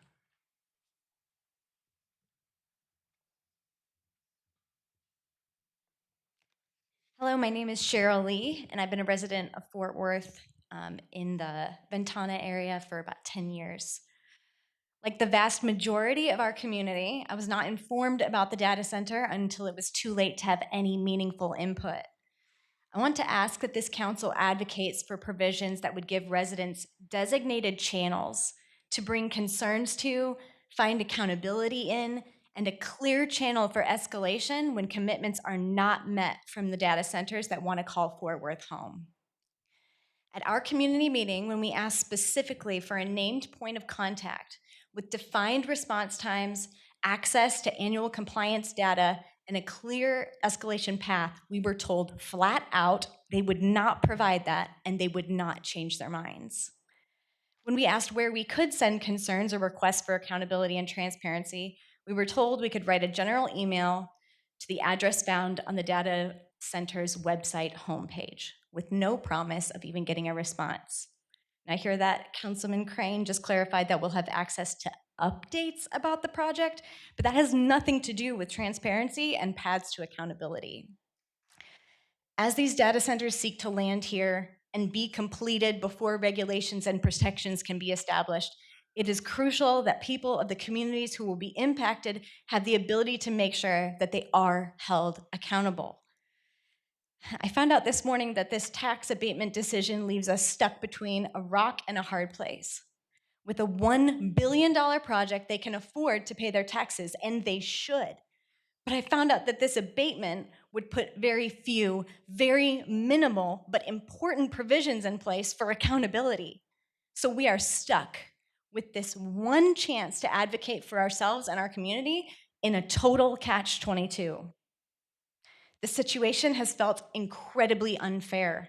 And though we are saddled with a situation that we are unable to change or influence at all, it seems that the best we can hope for is that other communities don't find themselves as helpless as we are.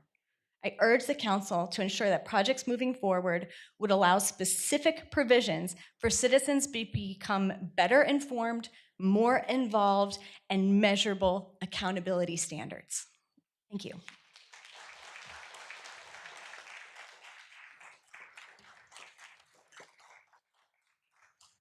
Our next speaker is Lori Noors.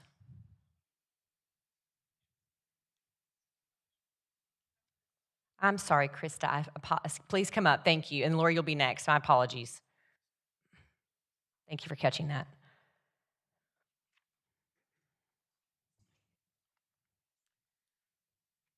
My name is Krista Irby, and I'm a resident of Fort Worth and the RM 2871 corridor. As you consider this vote today, we ask that you also consider what makes data centers fundamentally different from every other industrial use Fort Worth currently regulates. A warehouse is quiet at night, a manufacturing plant has shifts that end, a data center never stops. It operates 24 hours a day, 7 days a week, 365 days a year. The noise, the cooling equipment, the backup generator testing, permanent, continuous, and cumulative. Our current industrial zoning standards were not written for this type of use, and they do not adequately protect the communities that surround it. Fort Worth has no data center-specific zoning standards, no water use reporting requirements, despite Texas data centers projected to consume 6.6% of the state's total water use by 2030. No standards for hazardous e-waste disposal, no pre-construction environmental baseline documentation, and no requirement that data centers use closed-loop cooling systems rather than our drinking water supply. Many data centers nationally use evaporative cooling systems that discharge large volumes of water containing cooling chemicals into municipal wastewater systems, water that is then treated and returned to our taps. The long-term health impacts of those chemicals cycling through municipal water supplies are not fully understood. Fort Worth has no standards requiring closed-loop systems or limiting the discharge from cooling systems entering the municipal wastewater. Hood County, 40 miles from here, tried to pause and study these impacts. After hours of resident testimony, a state senator threatened a legal action and the moratorium failed. We do not have the luxury of a pause, which is exactly why strong zoning regulations are not optional. They are the only tool we have left to protect our community. PNB Capital reviewed dozens of data center proposals before selecting Edged. They chose the most technically advanced, environmentally responsible operator available because they have homes and commercial investments surrounding this site and they wanted to protect them. We are asking this council to have the same level of care for the people of Fort Worth.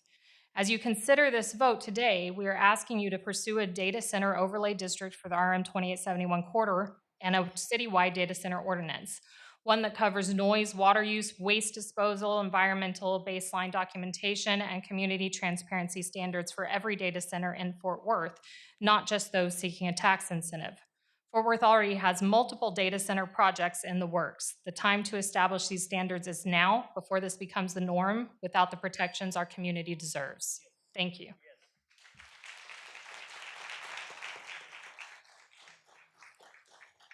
Lori Noors, followed by Susan Smith.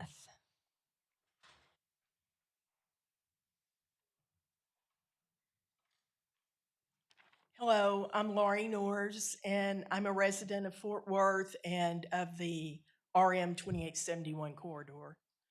As you consider this vote today, we ask that you also consider what our community has invested and what this council has a responsibility to protect. The families along the RM 2871 corridor have made significant financial commitments to this community. We purchased homes, built businesses, established farms and ranches, and raised families here. For many of us, this is the largest investment of our lives. When a $1.1 billion industrial development is announced adjacent to our neighborhoods, one of the first questions every homeowner asks is the same: what will this do to my property value? At our March 24th community meeting, that question was asked directly. No independent analysis was provided. PNB Capital's representative acknowledged that their motivation is long-term value creation and that a development that hurts surrounding property values would hurt their own investment. The research on data centers and property values is limited and mixed. Some studies show minimal impact when developments are well managed and adequately buffered. Others show measurable negative effects, particularly when noise, traffic, and visual impact are not adequately addressed. Uncertainty itself affects property values. When buyers do not know what to expect from an adjacent industrial development, they price that uncertainty into their offers. Fort Worth is asking the residents of this corridor to absorb that uncertainty without the benefit of an independent property value impact study, without corridor-wide zoning protections that would govern future adjacent developments, and without a clear answer about what comes next on the hundreds of acres of industrial zoned land surrounding this site on the RM 2871 side of the corridor.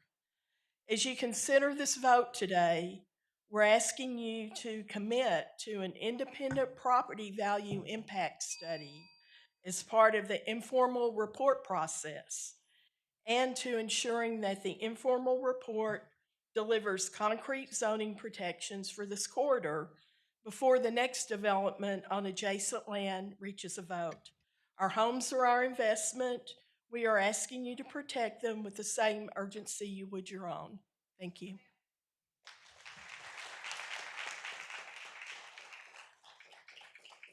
Susan Smith, followed by Brenna Sistak.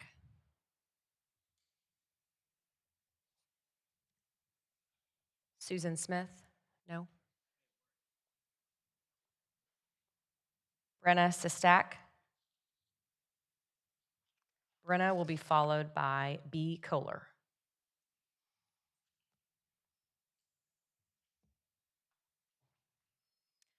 Good afternoon. My name is Brenna Shestock, and I've lived in Fort Worth since 2019, and I recently moved to Benbrook last year, and I'm a resident along the RM 2871 corridor. I'm here today to voice my community's concerns with the construction of data centers in and around Fort Worth in regards to environmental and community health. The research is clear. Diesel backup generators used by data centers release fine particulate matter, nitrogen oxides, and other pollutants linked to respiratory and heart disease, asthma, and lung cancer. A 2025 study found that communities within 1 mile of EPA-regulated data centers face particulate matter and nitrogen oxide levels above the national median. Fort Worth already sits in an EPA-designated ozone non-attainment zone, with our air quality below federal standards. Right now, data center generators in Texas are currently only required to self-report emissions to TCEQ. There is no independent air quality monitoring, no pre-construction health impact assessments, and no post-construction measurements to compare against the baseline. Once a data center is operational, there is nothing to measure against it and no way to monitor if the surrounding air quality has changed. Fairfax County, Virginia updated its zoning ordinances in 2024 to require noise pollution studies prior to data center construction and regulate proximity to residential areas. Illinois required air quality modeling for a fleet of 34 generators serving 2 new data centers before issuing construction permits, but Fort Worth has no equivalent requirements. In this case, EDC has made commitments that go beyond what is legally required of them, and we acknowledge that. But they are only one operator, and Fort Worth has multiple data center projects already in the works. Without pre-construction baselines, there is no way to measure the cumulative impact on our community and environmental health over time. As somebody said earlier, I agree that we're kind of stuck here. If EDC wants to be our neighbor and contribute to the community, they should pay their fair share of taxes. But I also acknowledge that this EDA is the only way to get in writing certain protections for our community. And I think that should be a wake-up call to the City Council. The fact that the only way we have written protections is in an EDA agreement. So I urge all of you to pursue data center overlay districts and citywide ordinances that require health impact assessments and independent air quality monitoring before and after construction, and to establish ongoing inspections to verify that those standards are being met for every data center in Fort Worth. The time to act to update our laws to keep up with new and changing industries is now, before irreparable damage is done to Fort Worth, its citizens, and its open spaces. I'm still undecided. As I said, I agree with that earlier statement that we're kind of stuck here. Again, they should pay their fair share, but we need these written protections. So I think y'all should really find other avenues to provide the community with those protections that don't have to come with a tax break. Thank you for your time.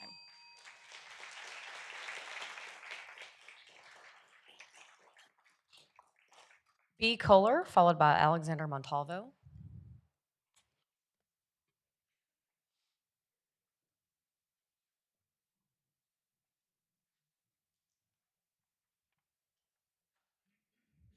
Good afternoon.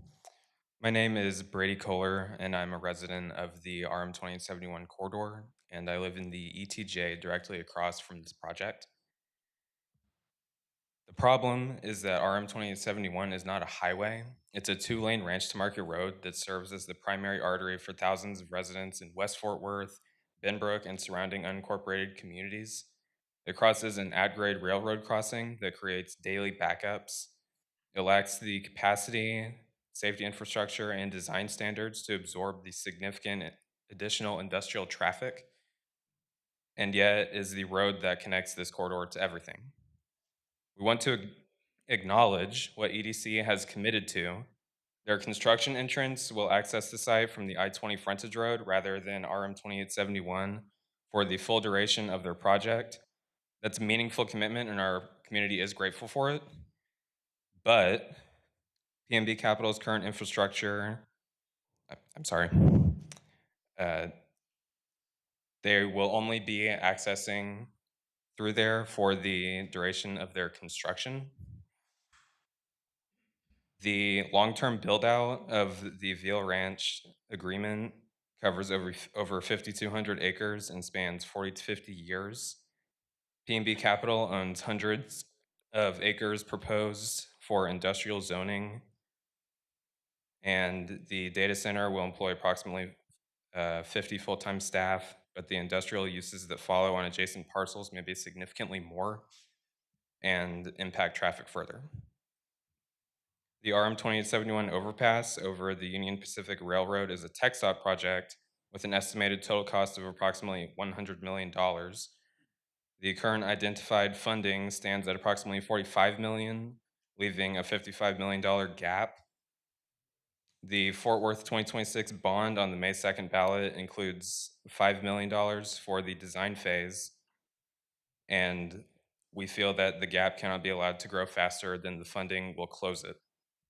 As you consider this vote, we're asking you to commit to requiring independent traffic impact studies and funding infrastructure solutions as a condition of approval for every future data center project in this corridor, because the road that our community drives on every day cannot be allowed to, because the road our community drives every day cannot wait decades for the funding to catch up with this development. Thank you.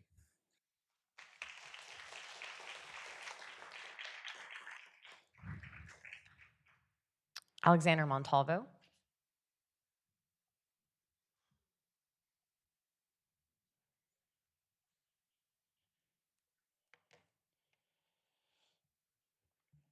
All right, so it's clear that we need to establish a local moratorium on data centers moving forward. There should not be any consideration of any new data center because this city council and this city is not equipped for these type of developments. It also means that we have a lot of work to do to clean up the mess we're currently in because of the zoning that's been passed up to this point. And that's going to be a lot of work that UC community is having to do, and they are here asking for y'all to be a part of this work.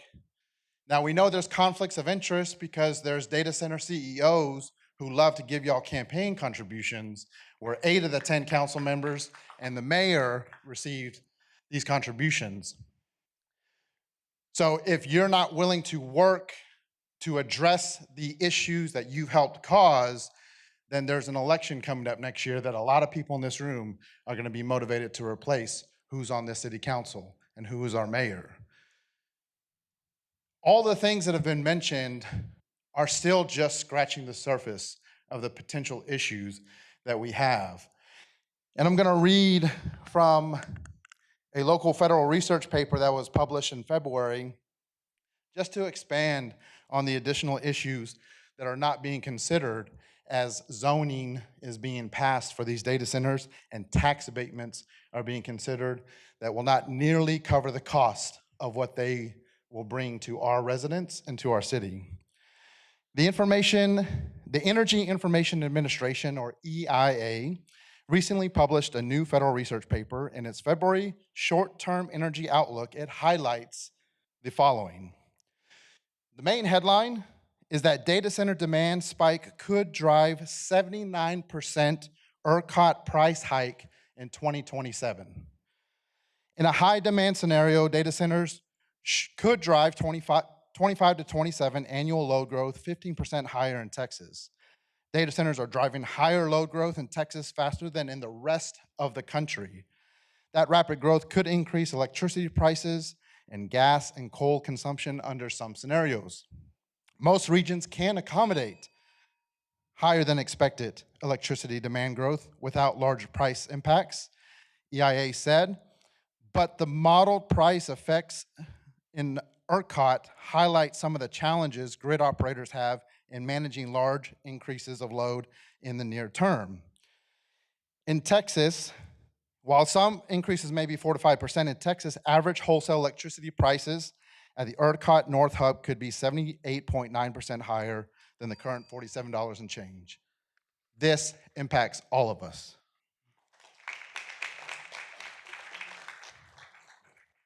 Our next speaker will be Taylor Baird, followed by Bill Greenwood.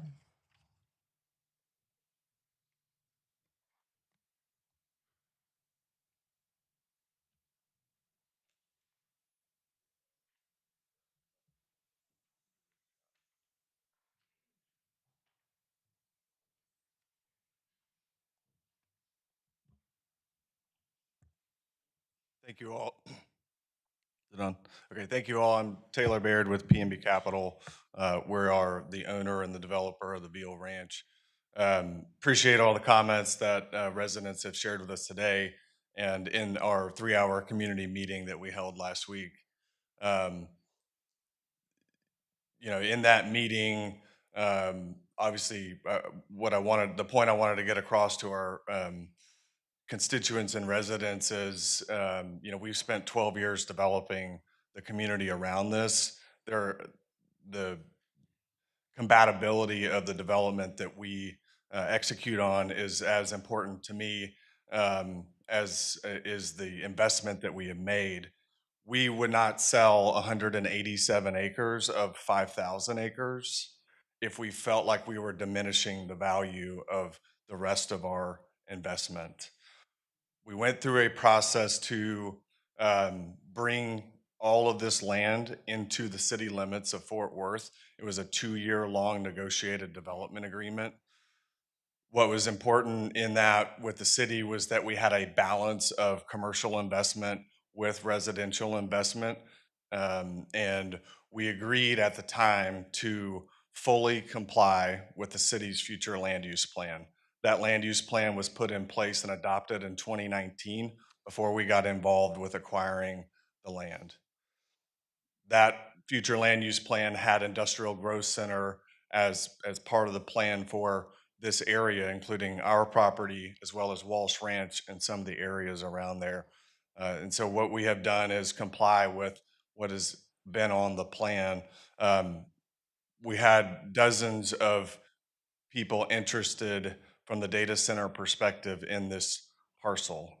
What was important to us when we went through that process is to find a partner that was aligned with our values. Edge Data Centers was founded on energy sustainability, on zero water use, on being a good steward in the community, and that was long before the industry has moved in that direction. We are glad to have them as a partner. We trust that they will be good for Beal Ranch as a development. And it's an important investment. $1.1 billion is a tax assessed value. That would be the number 2 taxpayer in the city of Fort Worth today. It would more than double the number 1 taxpayer in Fort Worth ISD. We are talking about an incentive which will allow Edge to put in writing all these commitments that they've made. But they're making significant investments in the community and the schools, and we intend to hold them accountable to that as well. Our next speaker is Bill Greenwood. Taylor, I know that you'll probably have questions. You might sit on that front row. Yeah. Bill.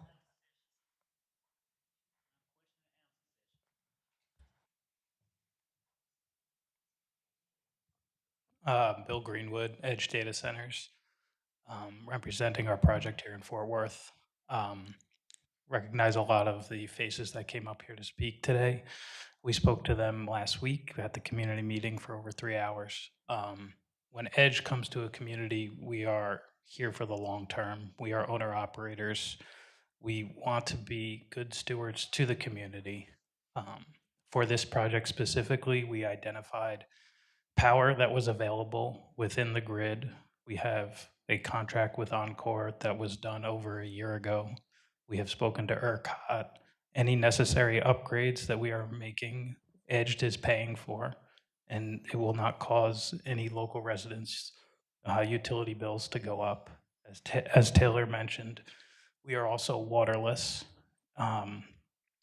And we intend to be good partners to this community. We want to have minimal noise. We are planting over 600 trees on the property to beautify the landscape for the surrounding community. And I appreciate the feedback from the community that we heard today. Thank you. Thank you. I'll ask the first question, and then I'll turn it back over to Councilmember Crane. You're going to have to probably be more specific when you say waterless. I know that several speakers today talked about their concerns over the use of water at your facility. Yeah, so again, Edge's basis of design is a closed loop design. Many of our competitors and hyperscalers use evaporative cooling, where you're pulling out of the ground millions of gallons a day and evaporating that via cooling towers to cool your data centers. When you have a closed loop, you fill that loop once with glycol and you use air-cooled chillers to cool your system. The only water usage will come from the office space that's inside the data center. Thank you. And your approval at ERCOT, walk the audience through that process, please. So when we go to Encore, what they do is called a load study, and they go look at the power that's being produced by the power producers, and they also look at the infrastructure, your power lines that are in the surrounding area, and they identify where there is capacity and where that capacity can go. So when we enter into a load study with Encore, they go through that process, and I think it usually takes like 6-8 months for us to go through that process to ensure that what we are contracting with them is available and can be provided.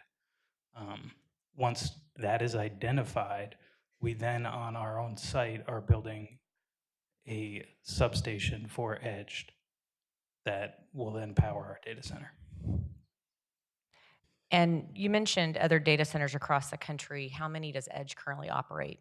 We have about a dozen sites across the country. And how many planned across the country? Probably about a dozen more potential sites. And how many of those have received a tax abatement? 50%. Thank you. I'll pause there and turn it back over to Councilmember Crane. Some other comments here. Go ahead and talk more. You've talked about the water usage. That's the closed loop system. I've started calling legacy data centers because that seems to be a lot of the information that we're getting. But but this isn't what I would say legacy data center. It uses less water, 10 to 15%. We also have a 2-inch water pipe, I think. Am I getting that correctly? So even if you wanted to use more water, you couldn't. Right, a 2-inch tap at our site it wouldn't allow for an evaporative design. It's just too small of a volume to support that design. Maybe I can just address, we're planning the water infrastructure for the entirety of the project, so we have some involvement on this. But the way that the water volume and the water entitlement works here is you have to, before you can get your preliminary plat approved, you have to submit a water study. You're committing to the amount of water that you're going to use, and you're charged fees according to what you say. What is approved today is a very minimum amount of water. They would not be allowed to move forward with anything other than the waterless technology. And on top of what's already approved and already the cap, we're obviously adding this as a component of the incentive agreement to make sure there's a loop around double check. The waterless technology will be in place. It's still green. I don't know. There you go. Hello? There we go. You talked about the water, electricity. Mayor, thanks for pointing out the ERCOT approval. Can you talk a little bit about that too, how that process works and what that means if there's a major incident and what that would mean for the neighbors if there's a major incident because you have an Encore substation on property? Right.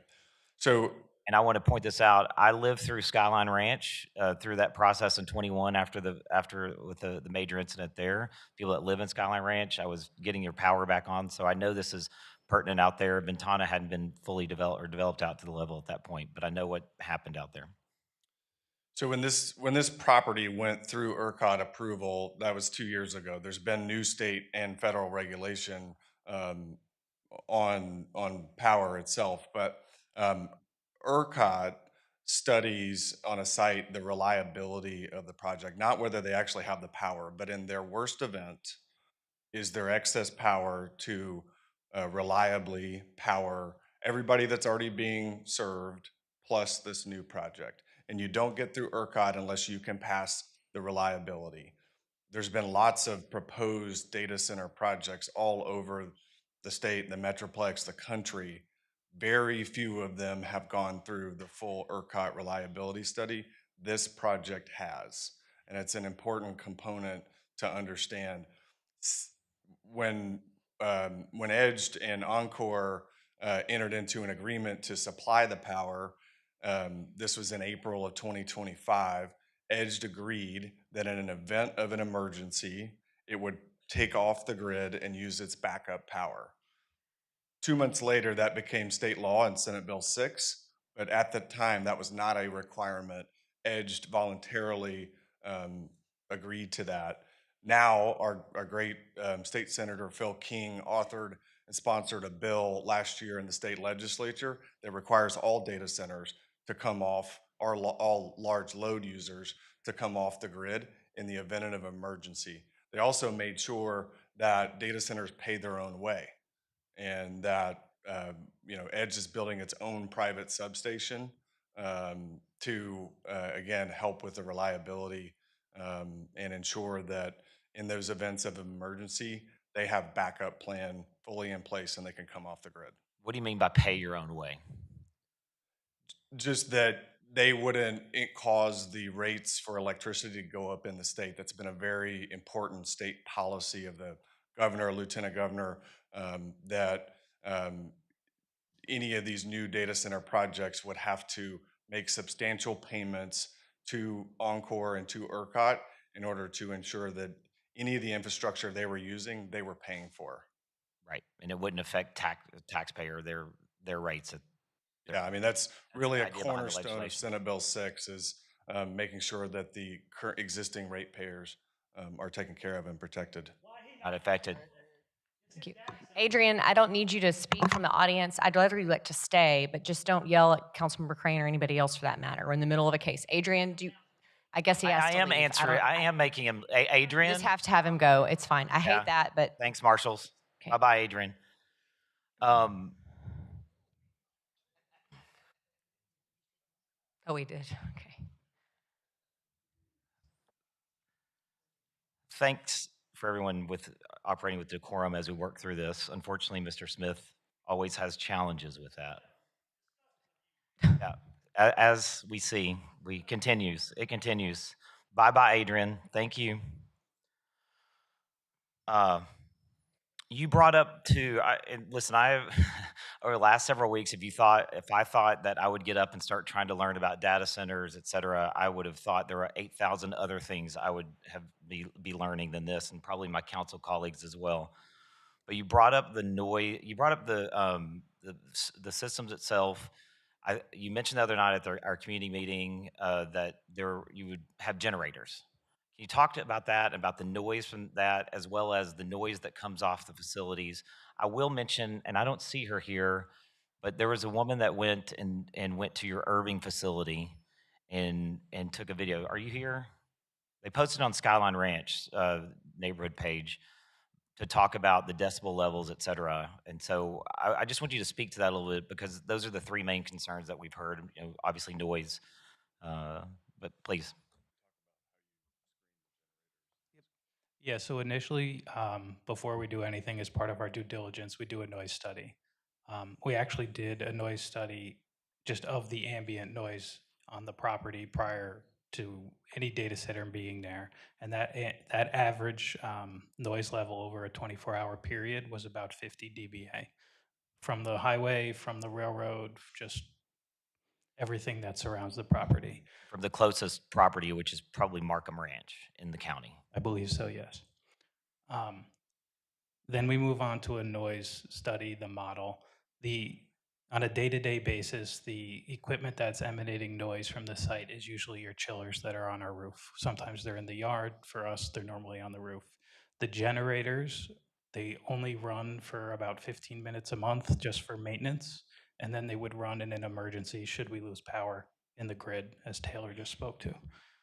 So during normal operation, with screening walls and sound buffers around the property via trees and anything else that kind of obstructs that noise, the decibel levels by the time they get to any residential dwelling, we're down in the 30s.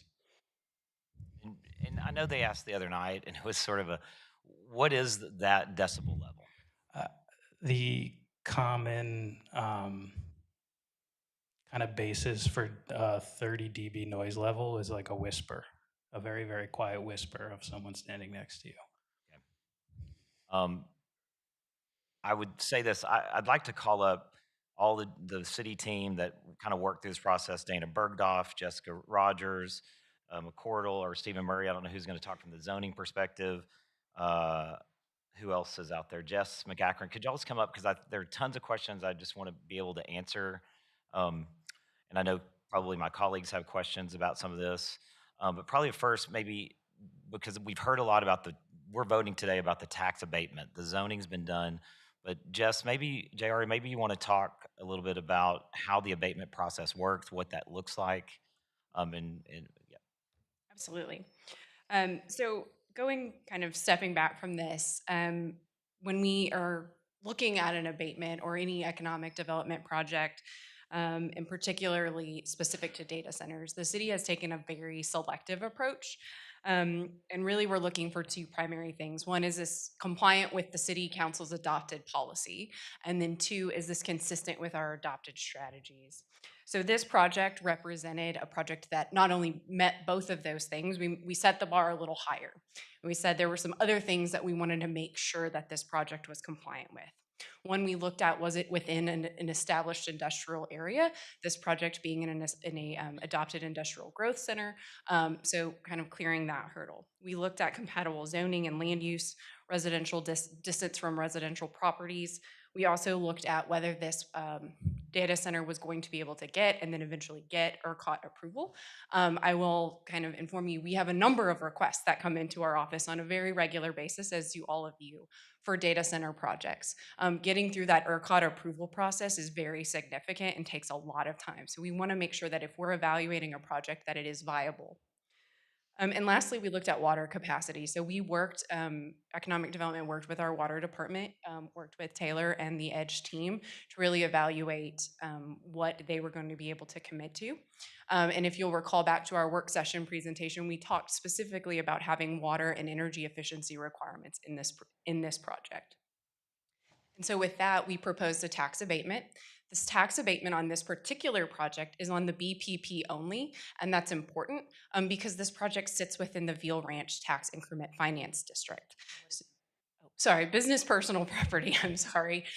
So on the business personal property only. So the 50% tax abatement does not apply to the real property that is being invested by this project. So that represents over $500 million of investment that's going directly into the 65% into the tax increment finance district, with the remaining coming to the city. And so with this abatement process, kind of just to speak to how that works, essentially it doesn't change the assessment of the property or the valuation of the property.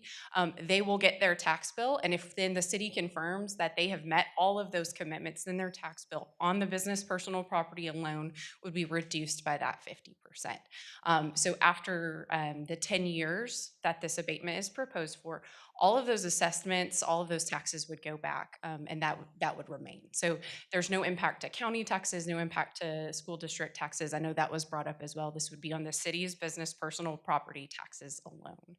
And that was a lot of answers at once, so if I missed something, just let me know. I think that was just important to let there is a full process that before it gets to us, ever we see it, that y'all work through. Do you approve every application that comes in for a tax abatement? We do not. What do you think your percentage is that you actually, before it gets to us, or to approve? I've been here a short amount of time, but I would say it's a very high, it's a high bar to reach. Yeah. Okay. Who wants to speak to the Industrial Growth Center? What's been planned out there for a period of time, at least as part of that? Thank you, Councilmember. Dana Berghoff, Assistant City Manager. So as was mentioned, JR mentioned, the comprehensive plan designates this area as an industrial growth center, and the comprehensive plan has designated it for some form of industrial for many years. The location is on Interstate 20, which is a major freight corridor across Texas, an interstate freight corridor. It's also bounded on the south side by the UP, or Union Pacific Railroad, which is also a major, really cross-country freight railroad. And so that area along I-20 and along the UP Railroad, you've got the Davidson Yard to the east, a few miles to the east. And so that makes it attractive for industrial development, and has for a long time in Fort Worth's history. Many years ago, for example, Walsh Ranch to the west had some of that property designated for single family. They recognized several years ago the opportunity for industrial because of that I-20 frontage and that railroad frontage to the south. And then Veal Ranch in their planning also recognized that opportunity with I-20 frontage and the UP Railroad frontage, that industrial opportunity as well. And so the comprehensive plan reflects that, and that's also consistent with our land use policies to locate industrial uses along the interstates, particularly freight interstates and railroad frontages. So with respect to the specific site, as Taylor's mentioned, the property owners and developers have been looking and master planning this area for a long time. We've been working specifically on this development agreement, at least going back to, I want to say prior to COVID, but certainly in earnest going back to 2021, and then working on the conceptual plan that was adopted by the City Council at the end of 2022. And that conceptual plan laid out the intent for the land uses and set up that entitlement for the landowner and the developer at that time. And then the agreement was that as the property is developed or platted, that it comes in for annexation and zoning, in accordance with that conceptual plan approved in late 2022. Got it. I also want to ask about the ongoing inspections, the real enforcement power that was also mentioned. I don't know if that might be part of the economic development agreement. What do they have to report as part of that? For the So as part of our standard language in our agreements, we require quarterly construction reporting. So they have to come, so anything related to commitments during the construction period. We also require annual commitment reporting. So that would be anything on investment commitment, jobs, salary, wages. That's something that we do take very, very seriously, and those documents are reviewed. If we don't feel that they're sufficient to demonstrate any of those commitments, we do reserve the right in our agreements to ask for additional information and for audit rights to review anything that we feel would demonstrate compliance with those agreements. And the city has taken a position, if a company can't demonstrate, then they're either A, in default, or B, they could be not receive their abatement in that given year. And that report from this past year was just provided to council I think in the last month from Fort Worth Lab. So we do provide a public report every year on all of our compliance agreements. Thanks. And one question, Stephen Murray, I think you know about the zoning process, the notification. That was also an issue or problem with some folks. And I'll say for those that are remaining, I forgot to say this earlier. Sorry that we were late. Fortunately, when you get a bunch of us in a room and we were in meetings downstairs, it went much longer than we expected. The topics that we were discussing took much longer than we expected. That's not a reflection on how important we think you are. It's a reflection on that there's a lot of work and a lot of things coming at all of us from the city. So that's what took the extra hour, I think, that we were sitting down there. Believe me, I'd much rather have been up here moving this meeting as well. But Stephen, you want to talk about that, the 300-foot, where we get that, and then the signage and the posting? That was a question. Yep, Stephen Murray, Development Services. So we do numerous types of things in order to notify the public for a zoning case. State requires us to do 200 feet. We do 300-foot notification to property owners. We also do neighborhood notification for registered neighborhoods that are within a half mile. So if you're a registered neighborhood, you would get a neighborhood notice for a zoning case. We do signs. Our current requirement is 10 days prior to. This sign was placed on March 7th. The zoning commission was March 12th, so it was a couple of days before the zoning commission meeting. But tell me when those rules were changed, right? Those rules were changed in September by state law. Right. So now, currently, state law requires 10 days, and we've changed our sign process to reflect that. So signs will be going up 10 days prior to currently. And then we also place, we have an email listserv for people who sign up for zoning cases from districts. So if you're in District 3 and you want to hear about all the zoning cases, you can sign up to receive emails. We place a map on our zoning page to kind of show what type of zoning cases are going forward. But it's also important to note that the applicant is also responsible for reaching out to the council member or reaching out to the neighborhood associations prior to a zoning case being heard. So there's several things that we do. The requirement is state law, 200 feet property owners via a letter or a index. Thanks. I'll say this. I think there's still some unanswered questions. I've got lots of remarks I could give. I think my council members might have questions. I think I'm at a point right now where I'm going to withdraw my motion that I made earlier until we can have a more robust council discussion about the abatement itself and what that looks like. I'm happy for y'all. Yeah. If anybody wants to answer questions, but that's my intent today, is to withdraw that motion and move this case until we also, too, Jay, I think what I heard as well is some more additional parameters around data centers, what that looks like for the city, et cetera. That's not necessarily tied to this case, but I think that is what we should be doing as a council. I'll give Councilmember Martinez, as was pointed out months ago, asked for something like this. I did an IR last week to ask about part of that process. I know many of my council members, if not most, if not all, also have concerns about this. So I think that that's probably a more responsible thing to do at this point is to kick this to the future and maybe have some better parameters. But if anybody wants to ask any questions. Got a motion, a second. Councilmember Larsdorf. Yeah, I just wanted to make a couple comments. I mean, I support your decision to go ahead and withdraw the motion for the time being. But Jay, I would just ask that we do take some of the considerations that we heard today in strong consideration for how we can do things better in the city. I think the task force was a good idea. I do believe that in-house inspection and compliance is extremely important when it comes to the data centers. We had an issue in District 4 with the old gas well and some compliance issues, and we were able to get that handled pretty quickly. I think from Stephen Murray and your group, I think we can do better on zoning notices for, again, just specifically to data centers and doing more than even just 1,000 feet. District 4 is certainly no stranger to contentious zoning cases, but that's water under the data center, as we say now. So we won't go into that one. But I do think we can certainly do better on that to ensure that they are notified. I agree. I think we should see more pre-construction baselines at the developer's expense. I think that'd be an excellent idea to know whether or not we are seeing any issues, and it really protects the developer as well, instead of just making assumptions. And I believe that the reliability study that we heard about earlier in the ERCOT approval, that should be something we look for on all data center approvals, not just some of them, because there's certainly a lot to unpack here, and we don't really have the room in District 4 for a data center right now, so I'm kind of thankful for that. I believe that the other one's in the hot seat, but as a city, I think we can do better, and we should. So thank you, Jay. Councilmember Flores.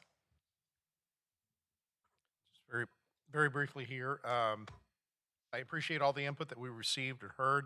I know Councilmember Crane has been listening very intently on this. In light of upcoming legislation, as we alluded to, as staff alluded to, and growing information on data centers, I'll support the direction that Councilmember Crane is giving on this. It aligns with the concerns that I have after hearing the comments. Councilmember Martinez. Thank you, Mayor. I just want to make sure that this is on everybody's radar, and it might not be an issue, but I know that this specific property was zoned, project was zoned PD, but I'm worried about what will happen if projects zoned industrial fall through. I want us to be prepared and to ensure that we have restrictions in place to exclude crypto and data mining that we know have noise issues, and so in any upcoming zoning cases. Thanks, Jeanette. I'll just add, I really appreciate so much organization, the coalition that provided this page.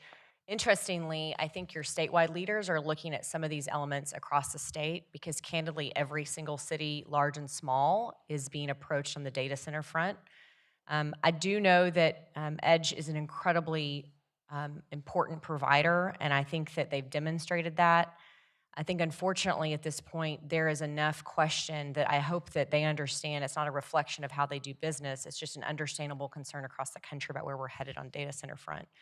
Taylor, to you and your team, y'all are top notch. This is not a reflection of that, and we've enjoyed working with PMB. But there's just enough concern today related to a tax abatement. I also want to ensure that our staff always adheres to the but-for test. Which is simply that does a development not come to Fort Worth if we don't put a tax abatement in place?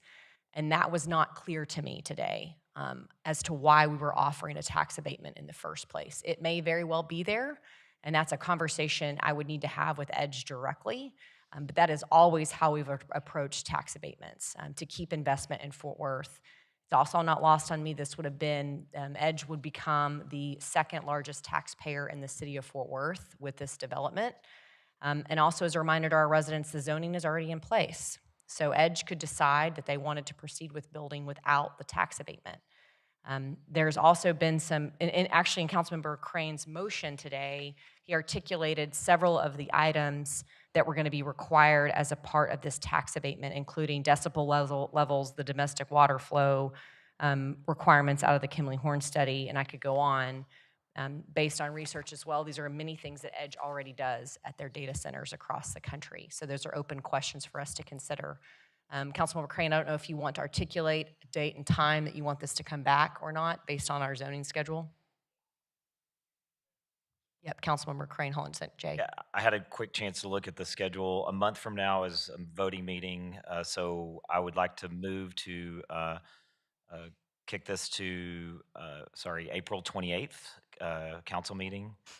What I would ask during that time is, we also, if we need to do another community meeting, we can, Taylor, et cetera, the EDC folks, if anybody wants to go visit the data center in Irving, I'm sure that they're willing to take you over to see the facility, to see what it looks like, to hear it, to be a part of it, and see what's around, et cetera. I would encourage that, to do a lot of due diligence. I'll continue to do my due diligence. I know this council will as well. But any other questions you have, et cetera, as part of this, please don't hesitate to reach out. I know you won't, because you already have. Happy to answer those. But that's my motion, that we move table this ZC, whatever it is, until April 28th. Councilmember Peoples.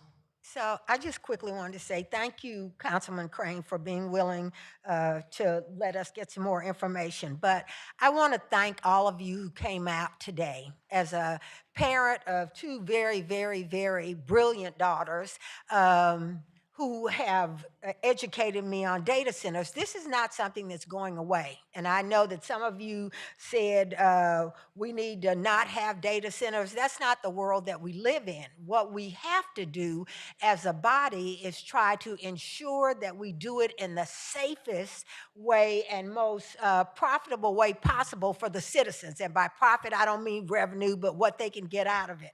So I just think we all should take this time to do some more homework on data centers. They are not going to go away.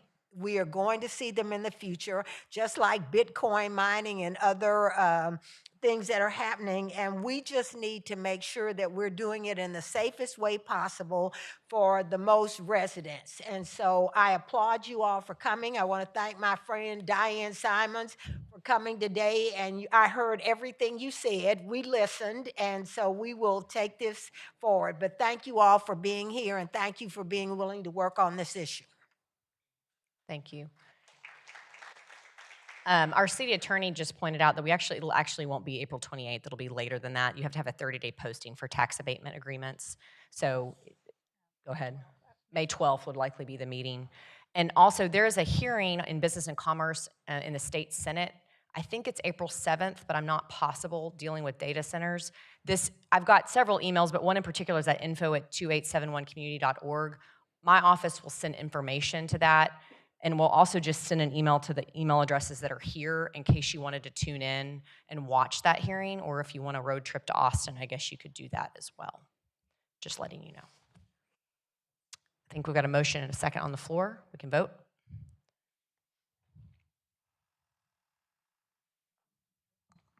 Motion carries. Next item is MNC 26-0250.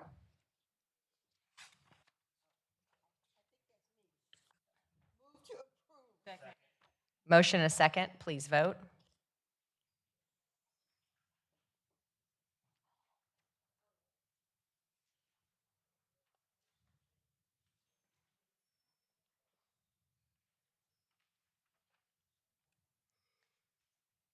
Chris is not here. Motion carries. Next is ZC-25-172. Motion and a second, council. Please vote.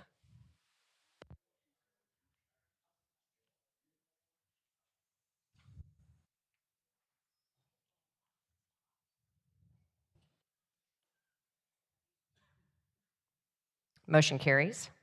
Next is ZC-26-001. Councilmember Blaylock, we have a few speakers on this item.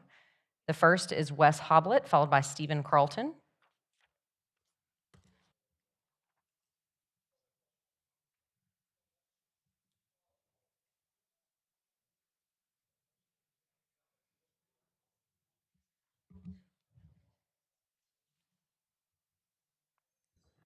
Good afternoon, Wes Hoblet with Masterplan Consultants representing Fifth Gear Automotive.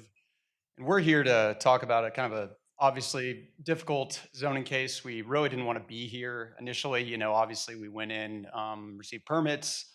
Those are some of the handouts you'll receive is the CO that was issued by the city. And, frankly, we didn't really, do I have a presentation, by the way? I'm not sure if I can go through this or not. Sorry.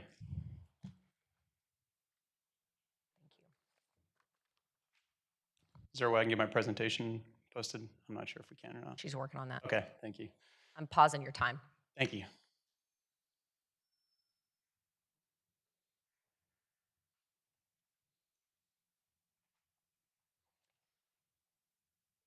So this is fifth year staff, obviously, just wanted to, state who we're with.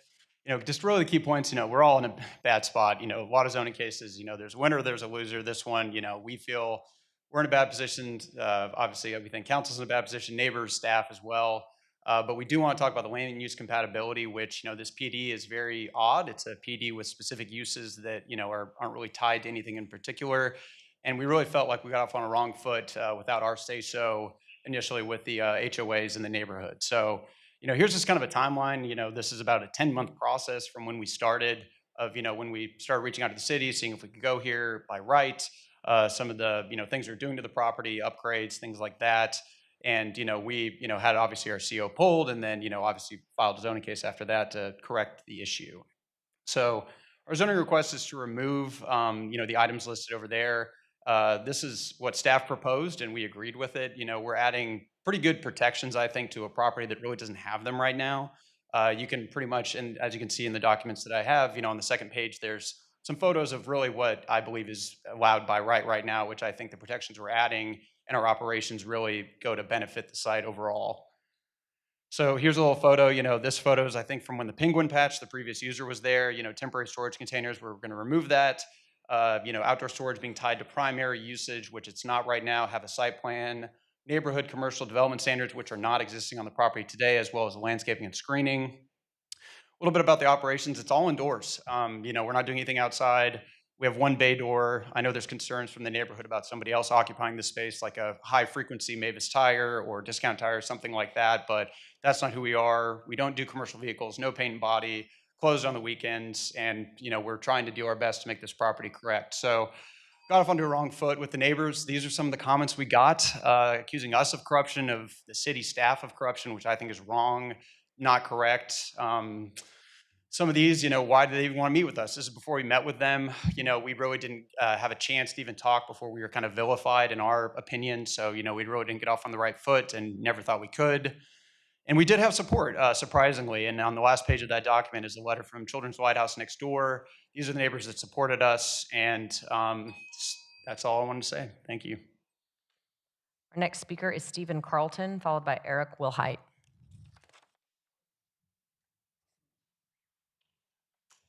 Thank you. I should have taken a picture of the 5-foot weeds that are in the front yard of that property. My name is Stephen Carlton. I live less than 700 feet from the property in question. And I hope after this vote, we can put this zoning case in the Hall of Shame for everyone to learn from. We're all aware that Fifth Gear was mistakenly told by the city staff that auto repair was allowed at this property. According to internal emails I obtained via open records, on November 18th, staff was in agreement that a mistake had been made and that rezoning would be required. However, after the mistake was caught, we were first told by staff that the PD has a base zoning of light industrial, which allows auto repair. Eric Wilhite, who you'll hear from in a minute, our own resident and certified city planner, had to fight to prove them wrong. After the mistake was caught, the now ex-assistant director of zoning tried and failed to tell us that auto repair was only an accessory use, even though the PD clearly states specific uses which do not include auto repair. 1 month after the mistake was caught, we were told by DJ Harrell that staff thought this was a warehouse, not auto repair, even though the original change of use application from September clearly stated auto repair, and open records later proved staff was aware of the auto repair use for over a month. And this all happened before the applicant even officially applied for zoning. After the application was submitted, city staff still worked against homeowners to make this happen. The applicant was given an extra week after the deadline to obtain the owner's signature. Staff coached the applicant on the new PD language to override city zoning ordinance that protects residents from adjacency to auto repair. And as a last stand, city staff somehow recommended approval of this case, despite recommending denial of 2 auto repair shops adjacent to residential districts within the last 2 years. Luckily, the P&Z Commission saw through this and voted unanimously to recommend denial with prejudice. Mr. Nettle stepped away, but I think everybody in the room was in agreement regarding the street sign toppers and city staff making decisions that belong to you, the city council. Mr. Chapa, I hope you will investigate why city staff decided to insert itself into this case over and over again, despite obvious ordinances and strong opposition. Basic intuition tells us that this should not have happened. A simple denial of this case is not enough protection for residents and frees the applicant and city staff to try a new angle against residents immediately. Please choose to deny this case with prejudice so residents can finally believe the city is working for them and not against them. Thank you. Our next speaker is Eric Wilhite, followed by Barbara Brewer. Hello, Mayor and Council. My name is Eric Wilhite. I live at 1212 Lostwood Trail. I'm within 200 feet of the subject property. I'm also here with some of my neighbors representing them. I'm the HOA Vice President of Hudson Oaks HOA.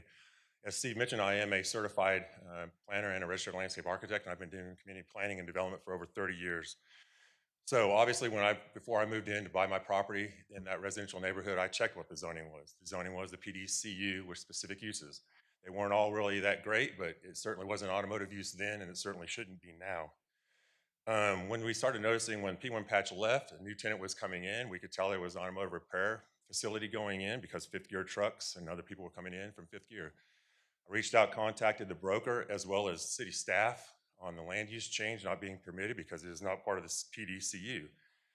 For over 6 weeks, went back and forth, showing city staff where their error in their ways of allowing them to continue on moving forward with the development or the improvements to the property.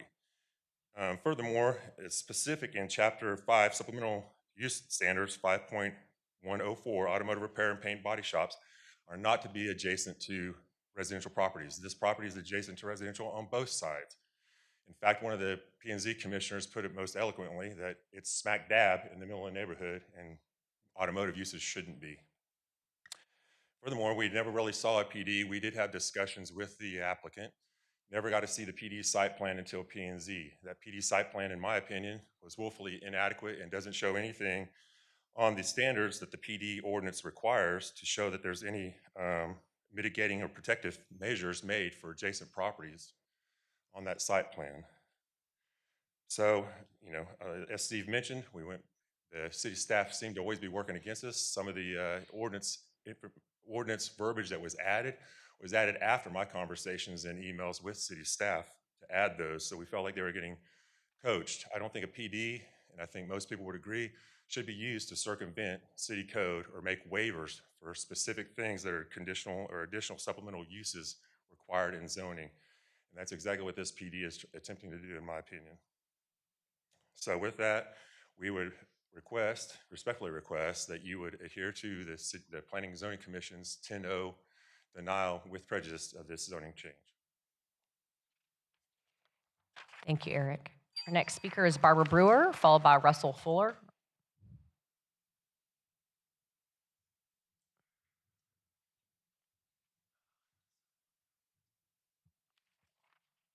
My name is Barbara Brewer. I'm a resident in Fort Worth. I live in the villages of Woodland Springs.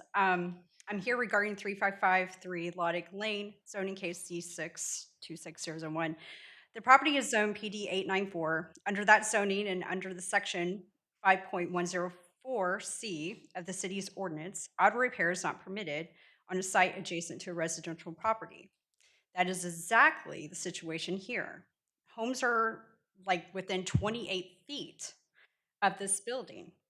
Families live here. Children play in those backyards. The ordinance is clear. This use is not allowed.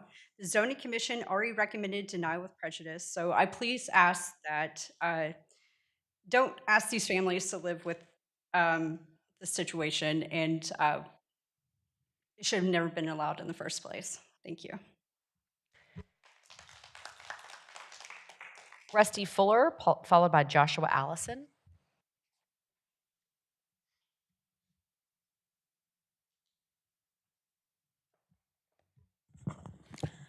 Mayor and Council, thank you very much for the opportunity to address you. I'm Rusty Fuller. I'm president of the North Fort Worth Alliance, and I am also a Fort Worth resident. We are an alliance of 48 homeowners associations in the far north. We've been working on supporting and reasonable development for a long time now. We are here to support the residents of Hudson Oaks, Vows, Village of Woodland Springs, and the residents of the far north in opposition to the rezoning of the property on Loddick Lane proposed in ZC 26001. This is a very simple case with only one logical outcome. The property in question is a planned development district that requires waivers for the use of auto repair. An avalanche of emails from residents opposing the use due to the proximity of residential district is obvious. On information and belief, a petition has been presented with sufficient signatures to result of residents within 200 feet to require a supermajority of the council to approve the petition. Comments from the Zoning Commission and the zoning commissioners who unanimously opposed the position was telling. Their observation was, this is not a good use of this land. Sufficient, logical, reasoned opposition to this petition has been presented by the residents. It is up to the council to uphold the recommendation of denial with prejudice from the Zoning Commission. Thank you. Joshua Allison, followed by Gary Dubas. Good afternoon. My name is Josh Allison. I live in Villages of Woodland Springs in North Fort Worth. I also represent the Homeowner Association for Village of Woodland Springs as the president. We're about 4,600 homeowners. We actually surround the property to the east, the north, and if you go far enough, actually to the west as well. So I want to talk about safety. I know there's a lot of it shouldn't be, and that is correct, but why? In order to get to this property if you want to use their services, you have to enter from the south. You go directly through Hudson Oaks. You pass about 10 residential properties, or you have the option of doing a U-turn right in front of Children's Lighthouses at about, I think it's actually within a school zone, as well as there's another school zone about 500 feet away into our neighborhood in Village of Woodland Springs. I use that exit. A U-turn there is pretty difficult in the morning. These employees coming to work, we were told there's gonna be 15 employees at this location. Their fenced area they're creating is for 96 cars. They told us at our open house at our amenity center that they're planning on running about 100 cars through this location every week. 100 in and out, 15 employees in and out every day. That's 200 in customers and 30 every single day. So 350 total cars. Assume half of them come from the south and half of them come from the north.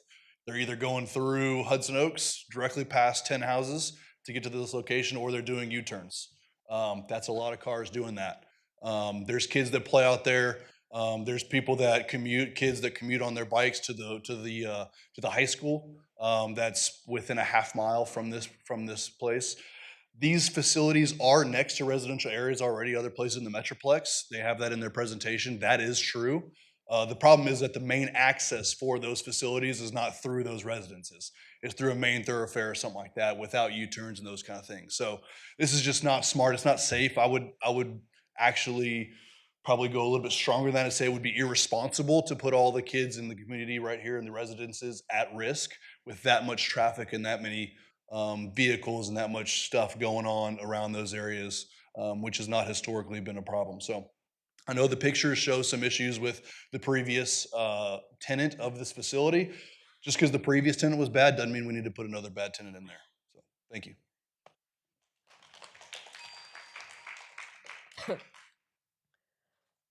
Gary Dubas. Hello, my name is Gary Dubas. I actually live in the development that we're talking about, Fort Worth District 10. a lot of the things that I was going to talk about have already been talked about, so maybe I'll be short. Um, I would like to say that as someone living in the development, one of the great things about it is the just kids can sit there and play. You know, you're always hearing kids laughing, playing in the front yards, riding their bikes in the streets. It's just a wonderful place, a wonderful neighborhood. So once again, I'd like to reiterate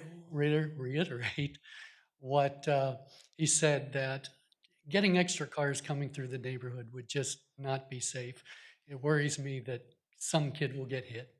In addition to the cars driving in and driving out, another concern of mine, which maybe is a possibility, I don't know, is test driving. Used to live in Phoenix, and we had a mechanic that we loved going to. He would say, "Jump in the car." And he actually worked on a street that was commercial. And we would drive to the end of the commercial street and then go into a development. And he would test drive the car there, find out what that noise was that I was talking about. So my concern is that that would also be traffic that would be in the neighborhood. At various times, the traffic on Beach can be very bad. There's a middle school just south of us, half a mile, and there's a high school just north of us. So when those are either students are going to or coming from, Beach can be very busy. So it would not be surprising if at those times, you know, mechanics would be like, uh-oh, I'm not getting out on Beach, you know, I'm going to stay in the development. One would hope not, but once again, just because Fifth Gear puts up something that they don't, once this is zoned as auto repair, then it's that way. The other thing of concern, of course, is the fact that all of the money and hopes that these residents have put in their homes, they we have invested very heavily in our homes. One of the houses that sold just before all of this broke sold for about $600,000. The exact same model that sold after this broke sold for $26,000 less. That's a large difference. So please disapprove the zoning change. Thank you. Councilmember Blaylock. Thank you, Mayor, Council. I want to say thank you to everybody that spent so much time on this case. I know it's been a lot of energy and effort from everybody, and I regret, that it's been such a challenge. At this point in time, though, I move to uphold the Zoning Commission's recommendation to deny with prejudice. Motion and a second. Council, please vote.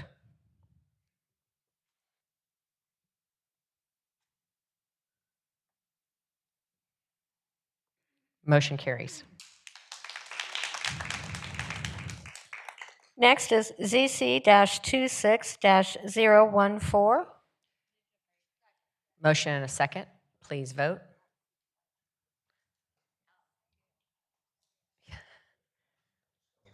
Tyler doesn't even get heckled today. Oh, you did? Okay.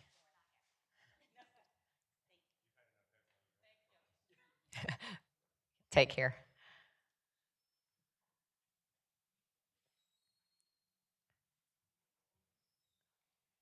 I don't think Chris is here, y'all. You want to? Charlie's not here. Motion carries.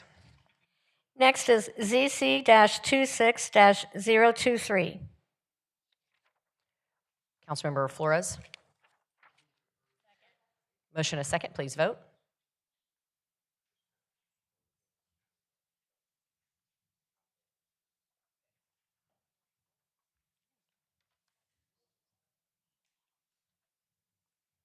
Motion carries. Next is ZC-26-024. Councilmember Flores. Motion and a second. Please vote.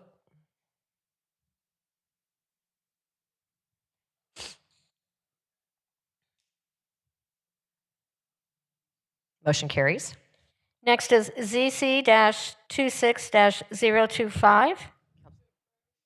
Motion and a second. Please vote.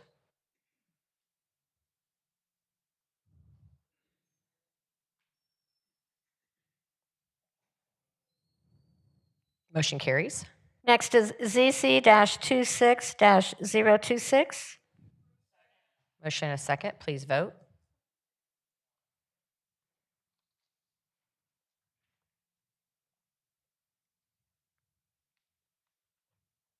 Motion carries. Next is MNC 26-0211. Motion and a second. Please vote.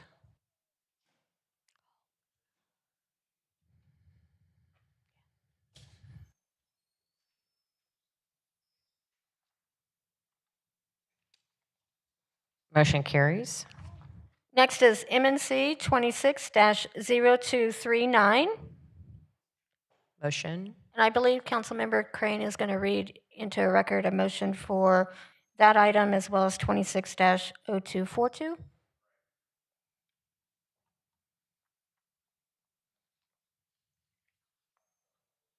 Sorry. There you go. Y'all just thought you were getting out without some eminent domain language, but here we go. I move that the Fort Worth City Council adopt a resolution authorizing the use of the power of eminent domain to acquire the following: 4.620 acres in permanent easement, 1.544 acres in temporary easement at 9513 Chapin Road in the LB Cresswell Survey Abstract number 367 and the John Bursey Survey Abstract number 128, City of Benbrook, Tarrant County, Texas, owned by Andrews 440 Ranch LP. 2.70 acres in permanent easement, 2.625 acres in temporary easement at 4501 West Loop 820 South in the TG Zachary Survey, abstract number 1759, City of Benbrook, Tarrant County, Texas, owned by Chapin Holdings LLC. The land rights and the subject property are needed for the Marys Creek Force Main Project, a public use that provides for transporting wastewater to the future Marys Creek Water Reclamation Facility in order to treat wastewater produced in the rapidly developing western part of the city. Property interest to be acquired is described by meets and bounds and depicted by survey exhibits attached to this mayor and council communication. This motion indicates that the first record vote applies to all units of the property to be condemned, and the minutes shall reflect that the first vote applies to all of those units. Motion and a second. Council, please vote.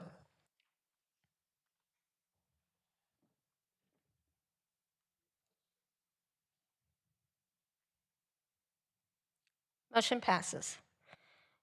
Next item is MNC 26-0235. Councilmember Crane. Nope, that's Councilmember Hill. Oh, Councilmember Hill. 0235. Oh, good. Yeah, thanks. Just due to the amount of questions I've gotten about this, Mr. Chapa, do you mind giving an overview on the craft agreement with Will Rogers? So the craft agreement basically was an agreement with the company to provide food services at the Will Rogers facility. This was done a few years ago, and it was a 10-year contract. They invested into some kitchen equipment and those kind of things. And the city had actually requested that we end this agreement at the end of the year. Kraft came back and asked that be eliminated now, sooner than later. And so we went through a process of doing a negotiated settlement so that we could end the contract and move forward. And so the provider of food and beverages at Dickey's will be taken up for the end of the year. And then we'll have another contract that will take its place. Thank you, and move to approve. Got a motion on the floor? Second, please vote.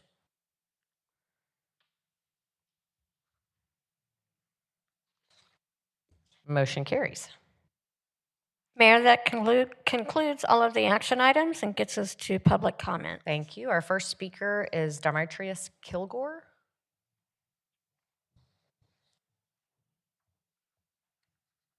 After Mr. Kilgore, it's Chris Wood, followed by George Childs.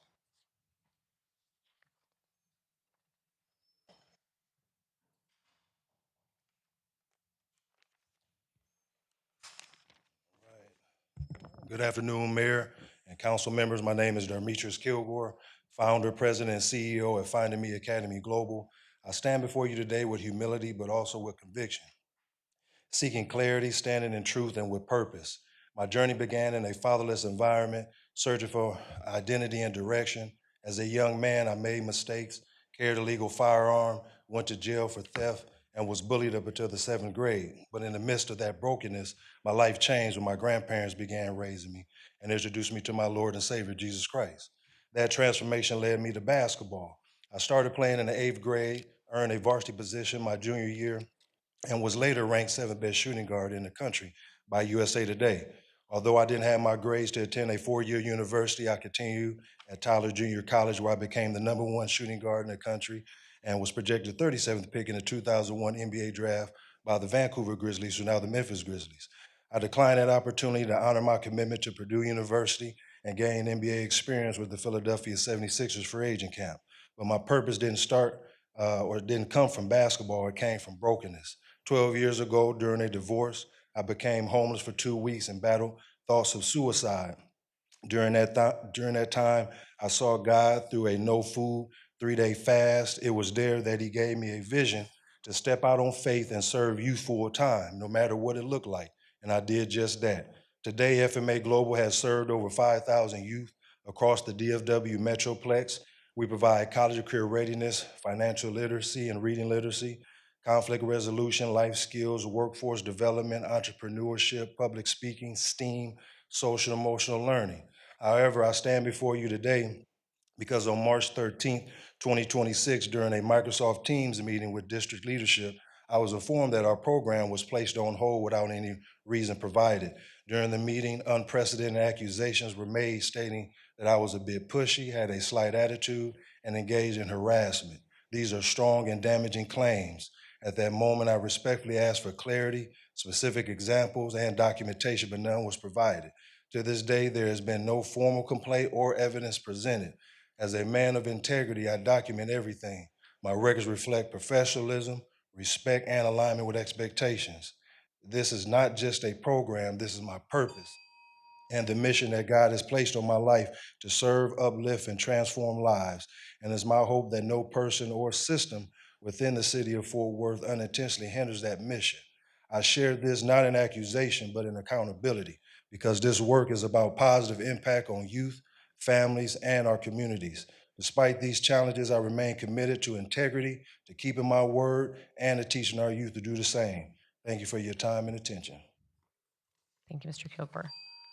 Our next speaker is Chris Wood, followed by George Childs.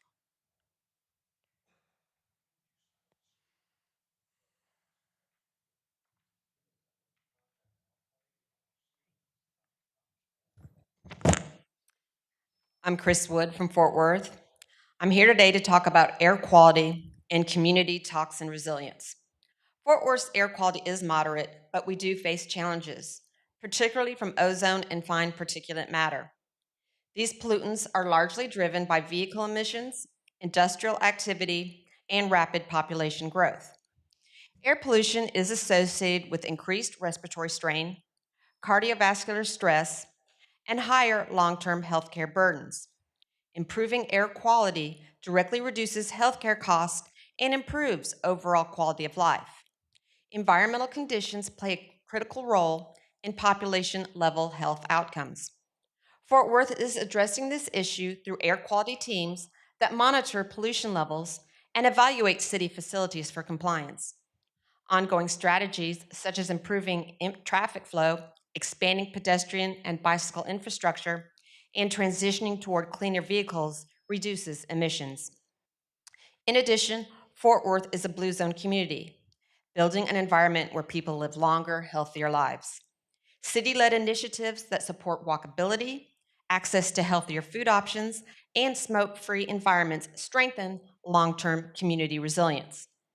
Air quality is not uniform across the city. I live near the intersection of 3 major roadways, which results in higher concentrations of pollutants. However, Fort Worth helps offset this through access to health-supportive environments like the Trinity River Trails, which encourages physical activity and reduces disease risk. Nearby access to grocery store and convenience stores that offer healthy, nutrient-dense foods also helps prevent conditions like diabetes and lower health care costs. Please continue efforts to reduce air pollution and support community health initiatives. Also, I urge you, expand use of health-based research by strengthening partnerships with universities, medical institutions, and public health experts. Incorporating emerging research, such as evidence around eating patterns and meal timing, will help further protect against chronic disease and improve population health outcomes. Thank you. George Childs, followed by Bob Willoughby.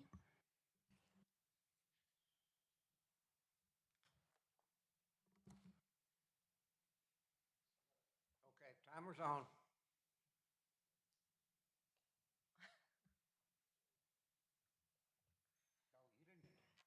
Get up.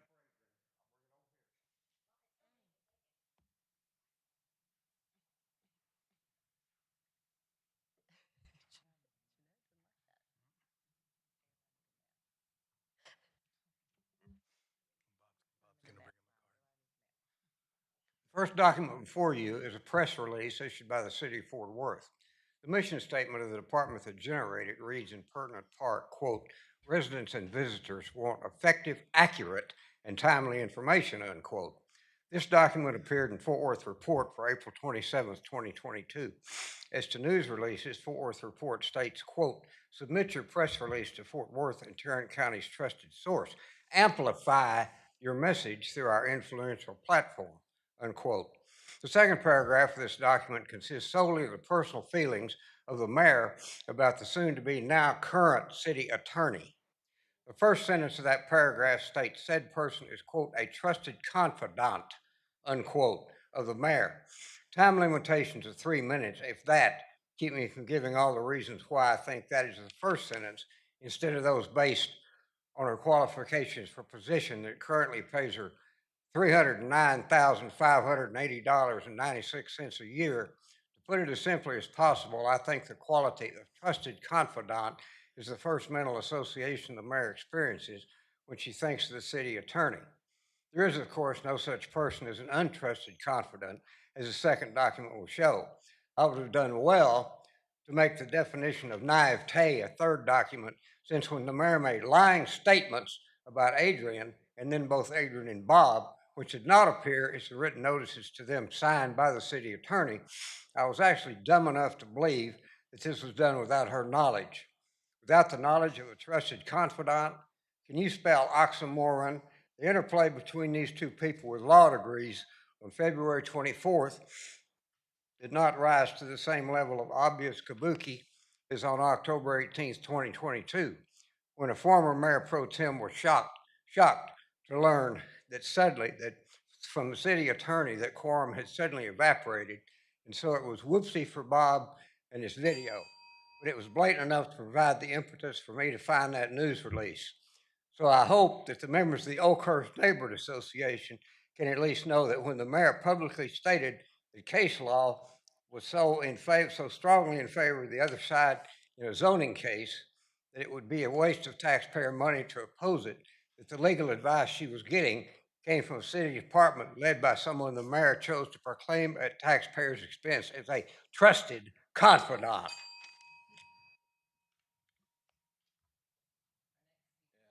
I'm going to film you so I can show people how you act. It's Bob Willoughby. Okay. Who is that, Macy? You're the only one that looks like you care. No one else pays attention. They all got their head down doing everything. Even though that's not enough, that's better. Play the video. City manager to do away with the police oversight monitor.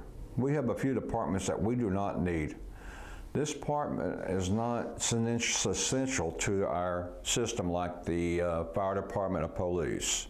We do not have to have it. It was put in because we were complaining and we wanted a police oversight. Well, and now that I had further time to think about it, we don't need even a police oversight. We don't need none of that. This is a total waste of taxpayer money, and this money can be used to hire more important people for more important jobs. Then this is not needed. The girl that works there makes more than the Attorney General for the state of Texas. Watch this. The police monitor site, right? You took Kim's place. She was on our show. I'll give you one of my cards. You did, but she came on our show. I like Kim a lot. She was really good. But here's my question. First one is, what is your salary doing this? What is my what? Salary. How much do they pay you to do this job? I think it's public. It's listed on the website. I know it's listed. I was wondering. You know how much you make, don't you? I do. Okay. Do you want to tell us? It's north of 100,000. North. You don't want to tell us what it is. In other words, come right out. Okay. These are the little things that we want to get through the company. Because I'd like to know when you say north of 100, is it 150,000 or more? No, it's more than 150. More than 150? Mm-hmm. So more than Ken Patson, what is the Attorney General of Texas, only makes 150,000. So you make more than Ken Patson for this job, and it's an unessential job. Now, you see what I mean? That is just too much money for a non-significant, I can't say the word, the type of job, but this department we don't need, and there's other departments that we need to close. But let's start one at a time. The police monitor oversight was not what we've asked for, but we got it anyway. We don't need it, do away with it. What the city needs more than ever is a mayor. The first thing is a mayor, that's where we start. The root of the cancer is you. You lie, Maddie, you don't answer questions, you hold private meetings. You're not a mayor. And that's what we need first. So if you were a real mayor, you'd move the comment meeting, the public meeting from the bottom of the agenda to the top. You got us on the bottom. And the Commissioners Court moved us to the top, and I asked, so we're at top everywhere but here in Fort Worth, Maddie. Move us from the bottom to the top, and move the council to the bottom. Move your celebrity show to the bottom. Our next speaker is Kevin Carlson. Is Kevin present? Hi, Kevin. Kevin will be followed by Lauren Chong.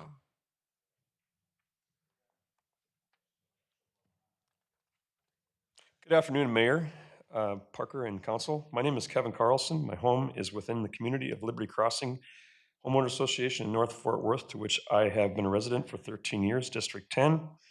There is a commercial property at the southwest corner of Blue Mountain Road and Heritage Trace Parkway with an assigned address of 9251 Blue Mountain Road. Grading for construction at a 7-Eleven at this location has begun last week. Per email from the city, no building permit has been submitted yet. No, to my knowledge, no one in our community was notified of this construction. 137 of my fellow Liberty Crossing residents have signed a petition and commented on their concerns regarding the construction of the 7-Eleven site. Comments in the petition make it clear that we don't want or need a third 7-Eleven within a 1-mile radius. We have one a third mile away at 287 Blue Mountain Road.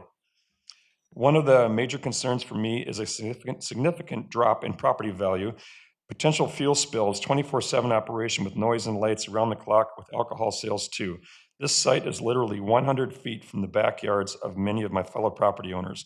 Lights, noise, fuel vapors, car exhaust, traffic, and the attraction of suspicious persons from anywhere directly next to residents' backyards at all hours of the night. The current zoning is E neighborhood commercial. I respectfully request the city to rezone the property to ER neighborhood commercial restricted. It would provide peace and security to my fellow Liberty Crossing families and property owners, while still allowing for commercial use, making it available for businesses that would close in the overnight hours, maintaining a safe, clean, quiet neighborhood. We need your help before this 7-Eleven gets built. And that's all I got to say about that. Just hoping that someone like Blaylock or Councilperson Blaylock or yourself, Mayor, can help me out. And if I can send you an email to communicate all this, that would be awesome. Absolutely. You bet. And I've got your email here, Kevin. I'll have a staff member reach out to you directly and also include Tara from Councilmember Blaylock's office. Perfect. I'll send you an email today. It'll be coming from KDC. It'll be my first 3 letters. Yes, sir. Thank All you right. so much. Thank you so much. Our next speaker is Lauren Cheong, followed by Alexander Montalvo. Is Lauren here? Is Alexander here? James Smith will be followed by David Martinez.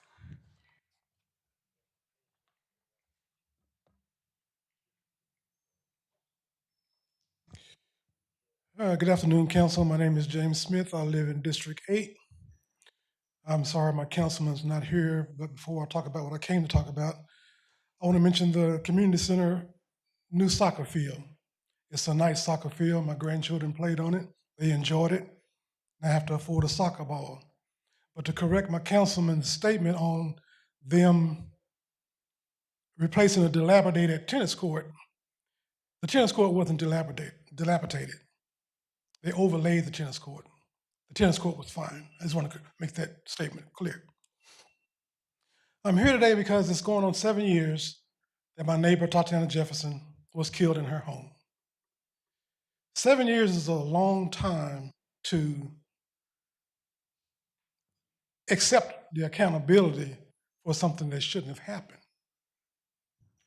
Her family is still struggling with this incident, as I, and there needs to be a resolution to this predicament. I spoke with Ashley briefly. She's having problems mentally. She's still struggling. I just found out that her brother is being deployed on the USS George Bush, going to parts unknown. And if you're keeping up with the war that we're in that's not been declared a war, it's not going too good. So I fear for him. So I'm going to ask you to pray for him that he'll make his deployment and make it back home to be helpful to his sister and the two nieces, to the two nephews that they were left with the death of Tatiana and her mother and Amber. Accountability, and I'm just gonna, this thing that I'm involved in, this club that I've been joined, several other cities showed more accountability for their mistakes than my own city is. Breonna Taylor, they just ruled that the officers won't be charged in her murder, but yet the city was accountable, and they made that plain.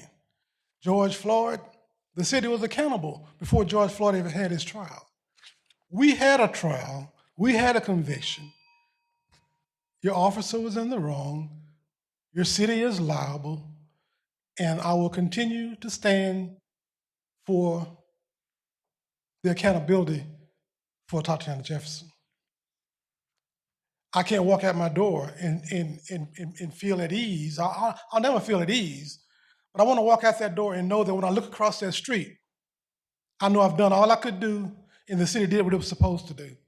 For Tatiana Jefferson. Thank you. David Martinez, followed by Thomas Hamilton.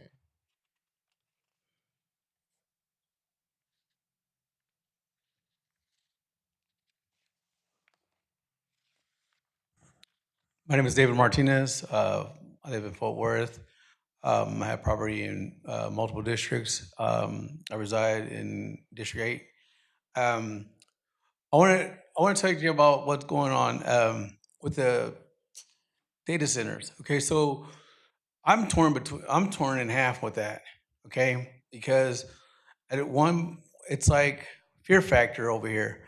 It's like you get X amount of dollars for your tax money, and then but you have to eat a bucket of roaches. It's just like you got to take the good with the bad, but the bad is it could be terrible, especially with what people are saying things about what toxins and things like that, and I have personal experience with how things were handled with my father in Vietnam with the Agent Orange, and then also with the vaccine that caused me to have a quadruple bypass.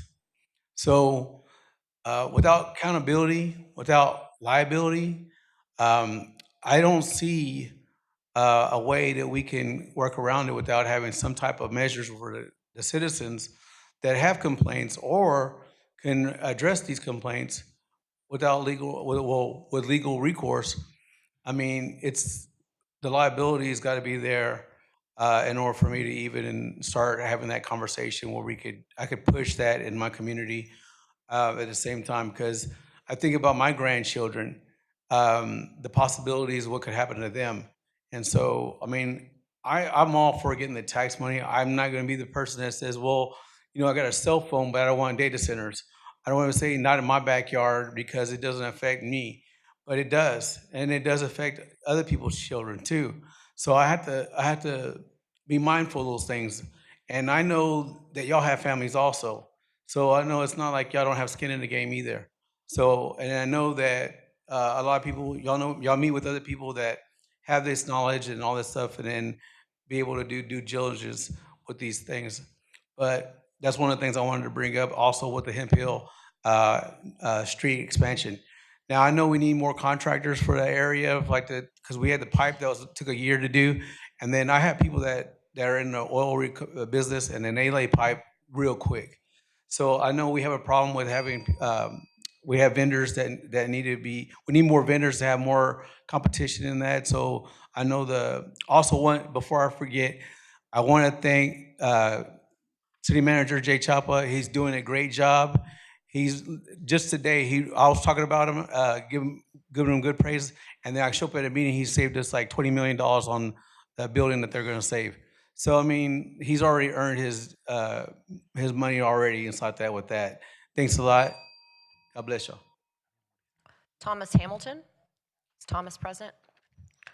Council, that is the end of our public speakers and meeting adjourned.